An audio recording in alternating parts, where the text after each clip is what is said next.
श्री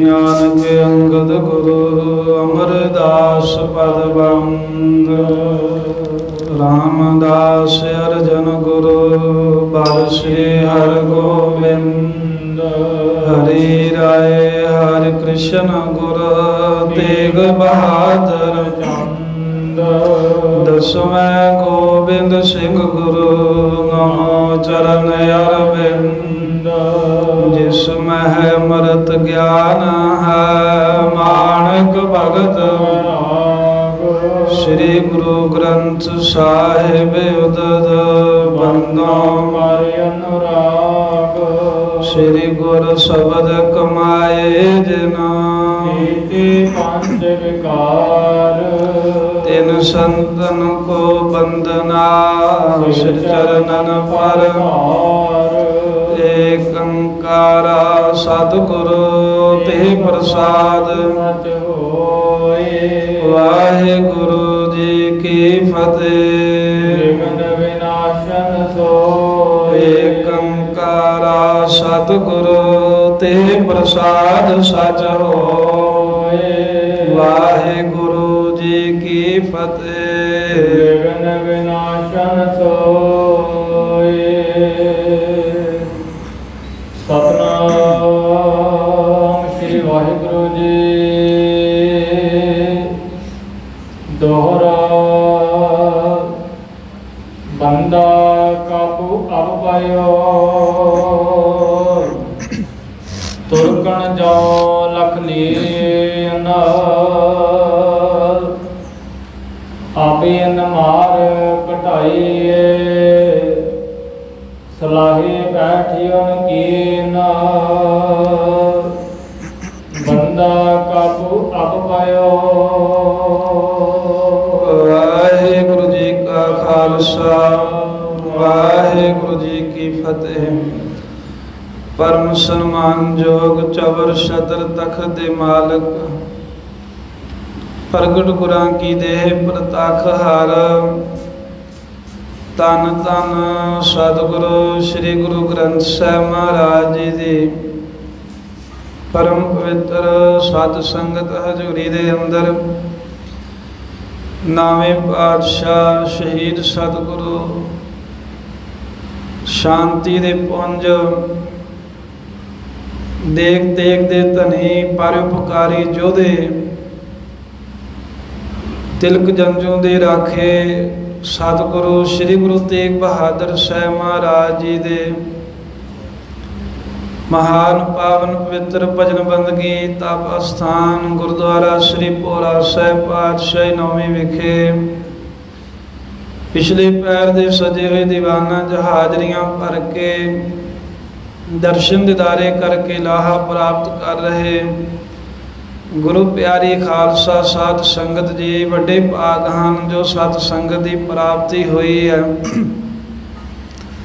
अज का जिहड़ा दिन है महापुरख बाबा गुरमुख सिंह साहिब जी उन्हां दी याद दे विच मनाया जा रहा है जिन्हां महापुरखां ने इन्हां पावन अस्थानां दी सभावां कराईयां। श्री मिशल शहीदां तरना दल दे 10वें जथेदार बने सन। बाबा जी का जन्म बहादुरपुर नगर संगरूर दे बिल्कुल नेड़े आ उत्थे 1967 दे विच होया। वाहिगुरु उत्थे 1867 दे विच बाबा जी का जन्म होया। बहादुरगढ़ जिहड़ा सी खडूर साहिब दे लोग इत्थों उजड़ के गए सी। कंग कला आदक 12 पिंड सन जिहड़े खडूर साहिब नगर नूं नहीं सन वसन दिंदे। इत्थों दे फिर लोग जिमींदार उठ के कई थावां ते चले गए। उन्हां चों बहादुरपुर भी जाके बैठे। जिहड़े खडूर साहिब तो लोग गए सी उन्हां ही परिवार दे विच भाई जमांदर सिंह दे घर दे विखे माता खीवी दी कुख तों 1867 दे विच बाबा गुरमुख सिंह जी का जन्म होया। बाबा संत सिंह जी होए ने एक रकबे वाले महापुरख उन्होंने कोलों विद्या प्राप्त की। फिर शहीदां वाला जिहड़ा स्थान है जिथे बाबा नौर सिंह साहब जी ने शहीदी प्राप्त की चब्बे, उस स्थान ते सेवा करते रहे। बाबा राम सिंह जी जो 9वें जथेदार सन तरने दल दे, सरहाली साहब विखे पड़ा रखते सी अपना, उत्थे सेवा करते रहे। जदों बाबा राम सिंह जी चाला मार गए 1902 ਦੇ ਵਿੱਚ ਪੋਹ ਮਹੀਨੇ 'ਚ ਬਾਬਾ ਗੁਰਮੁਖ ਸਿੰਘ ਜੀ ਨੂੰ ਤਰਨੇ ਦਲ ਦੇ 10ਵੇਂ ਜਥੇਦਾਰ ਥਾਪਿਆ। ਇੱਥੇ ਰੱਖੜ ਪੁੰਨਿਆਂ ਦਾ ਜੋੜ ਮੇਲਾ ਸੀ। ਬਾਬੇ ਬਕਾਲੇ ਸਾਹਿਬ ਆਏ, ਰਾਤ ਨੂੰ ਸੁੱਖ ਕਰ ਰਹੇ ਸੀ। ਕਲਗੀਧਰ ਮਹਾਰਾਜ ਸਾਹਿਬ ਜੀ ਦਾ ਬਚਨ ਆਕਾਸ਼ੀ ਅਗੰਮੀ ਹੋਇਆ ਵੀ ਸਾਡੇ ਪਿਤਾ ਗੁਰੂ ਤੇਗ ਬਹਾਦਰ ਸਾਹਿਬ ਜੀ ਨੇ ਬਾਬਾ ਬਕਾਲਾ ਸਾਹਿਬ ਵਿਖੇ ਰਹਿ ਕੇ 26 ਸਾਲ 9 ਮਹੀਨੇ 13 ਦਿਨ ਪਰਮੇਸ਼ਰ ਦੀ ਬੰਦਗੀ ਕੀਤੀ ਹੈ ਤੇ ਇਸ ਅਸਥਾਨ ਦੀ ਸੇਵਾ ਕਰਾਓ। ਅਸਥਾਨ ਉਹਨਾਂ ਦੀ ਯਾਦ ਵਿੱਚ ਵੱਡਾ ਬਣਾਓ ਸੰਗਤ ਨੂੰ ਨਾਲ ਲੈ ਕੇ। ਤੇ ਨਾਲ ਇਹ ਵੀ ਕਲਗੀਧਰ ਮਹਾਰਾਜ ਦਾ ਹੁਕਮ ਹੋਇਆ ਸੀ ਵੀ ਅੰਮ੍ਰਿਤ ਵੇਲੇ ਵੱਡੇ ਤੜਕੇ ਗੁਰੂ ਤੇਗ ਬਹਾਦਰ ਸਾਹਿਬ ਜੀ ਭੋਰਾ ਸਾਹਿਬ ਚੋਂ ਬਾਹਰ ਨਿਕਲ ਕੇ ਜਿਹੜੀ ਢਾਬ ਤੇ ਇਸ਼ਨਾਨ ਕਰਦੇ ਸਨ, ਉਸ ਢਾਬ ਵਾਲੇ ਥਾਂ ਤੇ ਗੁਰੂ ਤੇਗ ਬਹਾਦਰ ਸਾਹਿਬ ਜੀ ਦੀ ਯਾਦ ਵਿੱਚ ਸਰੋਵਰ ਲਵਾਓ। ਇਹ ਅਗੰਮੀ ਹੁਕਮ ਹੋਇਆ ਤੇ ਬਾਬਾ ਗੁਰਮੁਖ ਸਿੰਘ ਜੀ ਨੇ ਇੱਥੇ ਹੀ ਪੜਾ ਰੱਖ ਲਿਆ, ਇੱਥੇ ਹੀ ਰਹਿ ਗਏ। ਸੰਗਤ ਦੇ ਸਹਿਯੋਗ ਦੇ ਨਾਲ ਸੇਵਾ ਆਰੰਭ ਕਰ ਦਿੱਤੀ। ਗੁਰੂ ਤੇਗ ਬਹਾਦਰ ਸਾਹਿਬ ਜੀ ਦੀ ਯਾਦ ਦੇ ਵਿੱਚ ਪਹਿਲਾਂ ਮਹਾਰਾਜ ਜਿੱਥੇ ਅੰਮ੍ਰਿਤ ਵੇਲੇ ਨਿਤ ਉੱਠ ਕੇ ਇਸ਼ਨਾਨ ਕਰਦੇ ਸਨ, ਨਾਵੇਂ ਪਾਤਸ਼ਾਹ ਆਪਣੇ ਚੌਂਕੜੇ ਦੇ ਵਿੱਚੋਂ ਉੱਠ ਕੇ ਬੰਦਗੀ ਕਰਦਿਆਂ ਉੱਥੇ ਸੇਵਾ ਕਰਦੇ ਰਹੇ। 17 ਕੁ ਸਾਲ ਸਾਧ ਸੰਗਤ ਲੱਗੇ। 17 ਸਾਲ ਤੋਂ ਸੇਵਾ ਕਰਦਿਆਂ ਗੁਰੂ ਤੇਗ ਬਹਾਦਰ ਜੀ ਦਾ ਉਹ ਪਾਵਨ ਸਰੋਵਰ ਤਿਆਰ ਹੋਇਆ। ਫਿਰ 1928 ਦੇ ਵਿੱਚ ਸੱਚਖੰਡ ਜਾਣ ਤੋਂ ਪਹਿਲਾਂ ਭੋਰਾ ਸਾਹਿਬ ਵਾਲੇ ਅਸਥਾਨ ਦਾ ਜਿਹੜਾ ਟੱਪ ਹੈ, ਇਹ ਬਾਬਾ ਗੁਰਮੁਖ ਸਿੰਘ ਜੀ ਨੇ ਆਪਣੇ ਹੱਥੀਂ ਲਾਇਆ ਸੀ 1928 ਦੇ ਵਿੱਚ। ਹੁਣ ਵੀ ਵੇਖੋ ਤੇ ਸਾਹਮਣੇ 1931 ਲਿਖਿਆ ਹੈ। ਉਹਦਾ ਕਾਰਨ ਇਹ ਆ ਵੀ ਬਾਬਾ ਜੀ ਤਾਂ ਚਾਲਾ ਮਾਰ ਗਏ ਸੀ 1928 'ਚ, ਪਰ ਜਦੋਂ ਬਾਅਦ ਬਾਬਾ ਸਾਧੂ ਸਿੰਘ ਜੀ ਨੇ ਅੱਗੇ ਇਹ ਸੇਵਾ ਨੂੰ ਤੋਰਿਆ ਸੰਗਤ ਦੇ ਸਹਿਯੋਗ ਦੇ ਨਾਲ, ਉਹਨਾਂ ਨਾਮ ਬਾਬਾ ਗੁਰਮੁਖ ਸਿੰਘ ਜੀ ਦਾ ਹੀ ਲਿਖਾਇਆ ਵੀ ਉਹਨਾਂ ਹੀ ਗੁਰੂ ਤੇਗ ਬਹਾਦਰ ਸਾਹਿਬ ਦੇ ਦਰਬਾਰ ਦੀ ਸੇਵਾ ਆਰੰਭ ਕੀਤੀ ਹੈ। 25 ਸਾਲ 5 ਮਹੀਨੇ ਤਰਨੇ ਦਲ ਦੇ ਜਥੇਦਾਰ ਰਹੇ ਬਾਬਾ ਗੁਰਮੁਖ ਸਿੰਘ ਜੀ। ਉਹ 'ਚੋਂ ਸਾਰਾ ਹੀ ਸਮਾਂ ਬਾਬਾ ਬਕਾਲਾ ਸਾਹਿਬ ਰਹੇ ਤੇ ਸਾਰਾ ਸਮਾਂ ਗੁਰੂ ਤੇਗ ਬਹਾਦਰ ਸਾਹਿਬ ਦੇ ਦਰਬਾਰ ਤੇ ਸਰੋਵਰ ਬਣਾਉਣ ਦੇ ਲਈ ਸੇਵਾ ਦੇ ਵਿੱਚ ਉਹਨਾਂ ਨੇ ਬਤੀਤ ਕੀਤਾ। ਇਹੀ ਕਾਰਨ ਸੀ ਵੀ ਜਦੋਂ ਇਹ ਦਰਬਾਰ ਬਣ ਗਏ ਤੇ ਜਦੋਂ ਚਿੱਤਰ ਕਲਾ ਹੋਈ ਤੇ ਬਾਬਾ ਗੁਰਮੁਖ ਸਿੰਘ ਜੀ ਦਾ ਜਿਹੜਾ ਚਿੱਤਰ ਸੰਗਤਾਂ ਨੇ ਸਨਮਾਨ ਵਜੋਂ ਲਾਇਆ। ਜਦੋਂ ਆਪਾਂ ਬਾਹਰੋਂ ਦਰਸ਼ਨ ਕਰਦੇ ਹਾਂ, ਜਿਹੜਾ ਸੱਜੇ ਪਾਸੇ ਚਿੱਤਰ ਲੱਗਾ ਹੈ ਨਾ ਬਰਸ਼ੇ ਵਾਲੇ ਨਿਹੰਗ ਸਿੰਘ, ਉਹ ਬਾਬਾ ਗੁਰਮੁਖ ਸਿੰਘ ਜੀ ਦਾ ਹੈ ਤੇ ਜਿਹੜਾ ਖੱਬੇ ਪਾਸੇ ਚਿੱਤਰ ਲੱਗਾ ਹੈ ਉਹ ਬਾਬਾ ਸਾਧੂ ਸਿੰਘ ਜੀ ਦਾ ਹੈ। ਕਿਉਂਕਿ ਇਹਨਾਂ ਦੋਹਾਂ ਮਹਾਂਪੁਰਖਾਂ ਨੇ ਇੱਥੇ ਮਹਾਰਾਜ ਦੇ ਅਸਥਾਨ ਦੀ ਸੇਵਾ ਜਿਹੜੀ ਹੈ ਭਾਵਨਾ ਦੇ ਨਾਲ ਕਰਾਈ। ਤੇ ਨਾਲ ਹੀ ਸਾਧ ਸੰਗਤ ਜੀ ਆਪ ਕਈ ਅਸਥਾਨਾਂ ਦੇ ਦਰਸ਼ਨ ਕਰਦੇ ਹੋਗੇ। ਬਹੁਤ ਘੱਟ ਅਸਥਾਨ ਨੇ ਜਿੱਥੇ ਨਿਤਨੇਮ ਦੇ ਵਿੱਚ ਸੁਖਮਨੀ ਸਾਹਿਬ ਹੁੰਦਾ ਹੈ ਅੰਮ੍ਰਿਤ ਵੇਲੇ, ਪਰ ਬਾਬਾ ਬਕਾਲਾ ਸਾਹਿਬ ਗੁਰੂ ਤੇਗ ਬਹਾਦਰ ਸਾਹਿਬ ਜੀ ਦੇ ਦਰਬਾਰ 'ਚ ਸੁਖਮਨੀ ਸਾਹਿਬ ਪਹਿਲਾਂ ਦੇ 5 ਬਾਣੀਆਂ ਬਾਅਦ 'ਚ ਆਉਂਦੀਆਂ ਨੇ। ਇਹ ਵੀ ਬਾਬਾ ਸਾਧੂ ਸਿੰਘ ਜੀ ਨੇ ਪ੍ਰਾਰੰਭ ਕਰਾਇਆ ਸੀ। ਸੰਗਤ ਨੇ ਕਿਹਾ ਸੀ ਬਾਬਾ ਜੀ ਕੀ ਕਰਨਾ ਚਾਹੀਦਾ? ਕਹਿੰਦੇ ਉੱਠ ਕੇ ਪਹਿਲਾਂ ਸੁਖਮਨੀ ਸਾਹਿਬ ਪੜ੍ਹਿਆ ਕਰੋ ਤੇ ਫਿਰ ਨਿਤਨੇਮ ਕਰਿਆ ਕਰੋ। ਇਹ ਉਦੋਂ ਦੀ ਹੋਈ 80-90 ਸਾਲ ਦੀ ਹੈ ਜਿਹੜੀ ਮਰਿਆਦਾ ਹੈ, ਇਸੇ ਤਰ੍ਹਾਂ ਹੀ ਤੁਰੀ ਆ ਰਹੀ ਹੈ। ਵਿੱਚ ਕਈ ਵਾਰਾਂ ਵਿਘਨ ਪੈਂਦੇ ਰਹੇ ਹੋਣਗੇ, ਪਰ ਇੱਦਾਂ ਮਹਾਂਪੁਰਖਾਂ ਨੇ ਮਹਾਰਾਜ ਦੇ ਅਸਥਾਨ ਦੇ ਇਹ ਜਾਪ ਆਰੰਭ ਕਰਵਾਏ ਨੇ। ਭਾਈ ਸੰਤੋਖ ਸਿੰਘ ਜੀ ਕਹਿੰਦੇ ਸ੍ਰੀ ਗੁਰ ਸ਼ਬਦ ਕਮਾਏ ਜਿਨ ਜੀਤੇ ਪੰਚ ਵਿਕਾਰ ਤਿੰਨ ਸੰਤਨ ਕੋ ਬੰਦਨਾ ਸਿਰ ਚਰਨਨ ਪਰ ਧਾਰ। ਐਸੇ ਮਹਾਂਪੁਰਖਾਂ ਨੂੰ ਨਮਸਕਾਰ ਹੈ ਜਿਨ੍ਹਾਂ ਨੇ ਸਾਰੀ ਜ਼ਿੰਦਗੀ ਗੁਰੂ ਮਹਾਰਾਜ ਦੀ ਸੇਵਾ ਦੇ ਲੇਖੇ ਲਾਏ। ਜਿੱਦਣ ਆਏ ਸੀ ਬਾਬੇ ਬਕਾਲੇ ਸਾਹਿਬ ਦੇ ਵਿੱਚ ਗੁਰੂ ਤੇਗ ਬਹਾਦਰ ਸਾਹਿਬ ਦਾ ਅਸਥਾਨ ਵੀ ਤਕਰੀਬਨ ਗੁਪਤ ਦੇ ਵਾਂਗ ਹੀ ਸੀ, ਪਰ ਜਿੱਦਣ ਆ ਗਏ ਮਹਾਰਾਜ ਨੇ ਐਸੀ ਸੇਵਾ ਲਈ ਵੀ ਸਤਿਗੁਰਾਂ ਦਾ ਸਥਾਨ ਤੇ ਬਣਿਆ ਹੀ ਇਲਾਕੇ ਦੇ ਵਿੱਚ ਕਿੰਨੀਆਂ ਛਾਉਣੀਆਂ ਕਿੰਨੇ ਨਿਸ਼ਾਨ ਸਾਹਿਬ ਵੀ ਝੁੱਲ ਰਹੇ ਨੇ।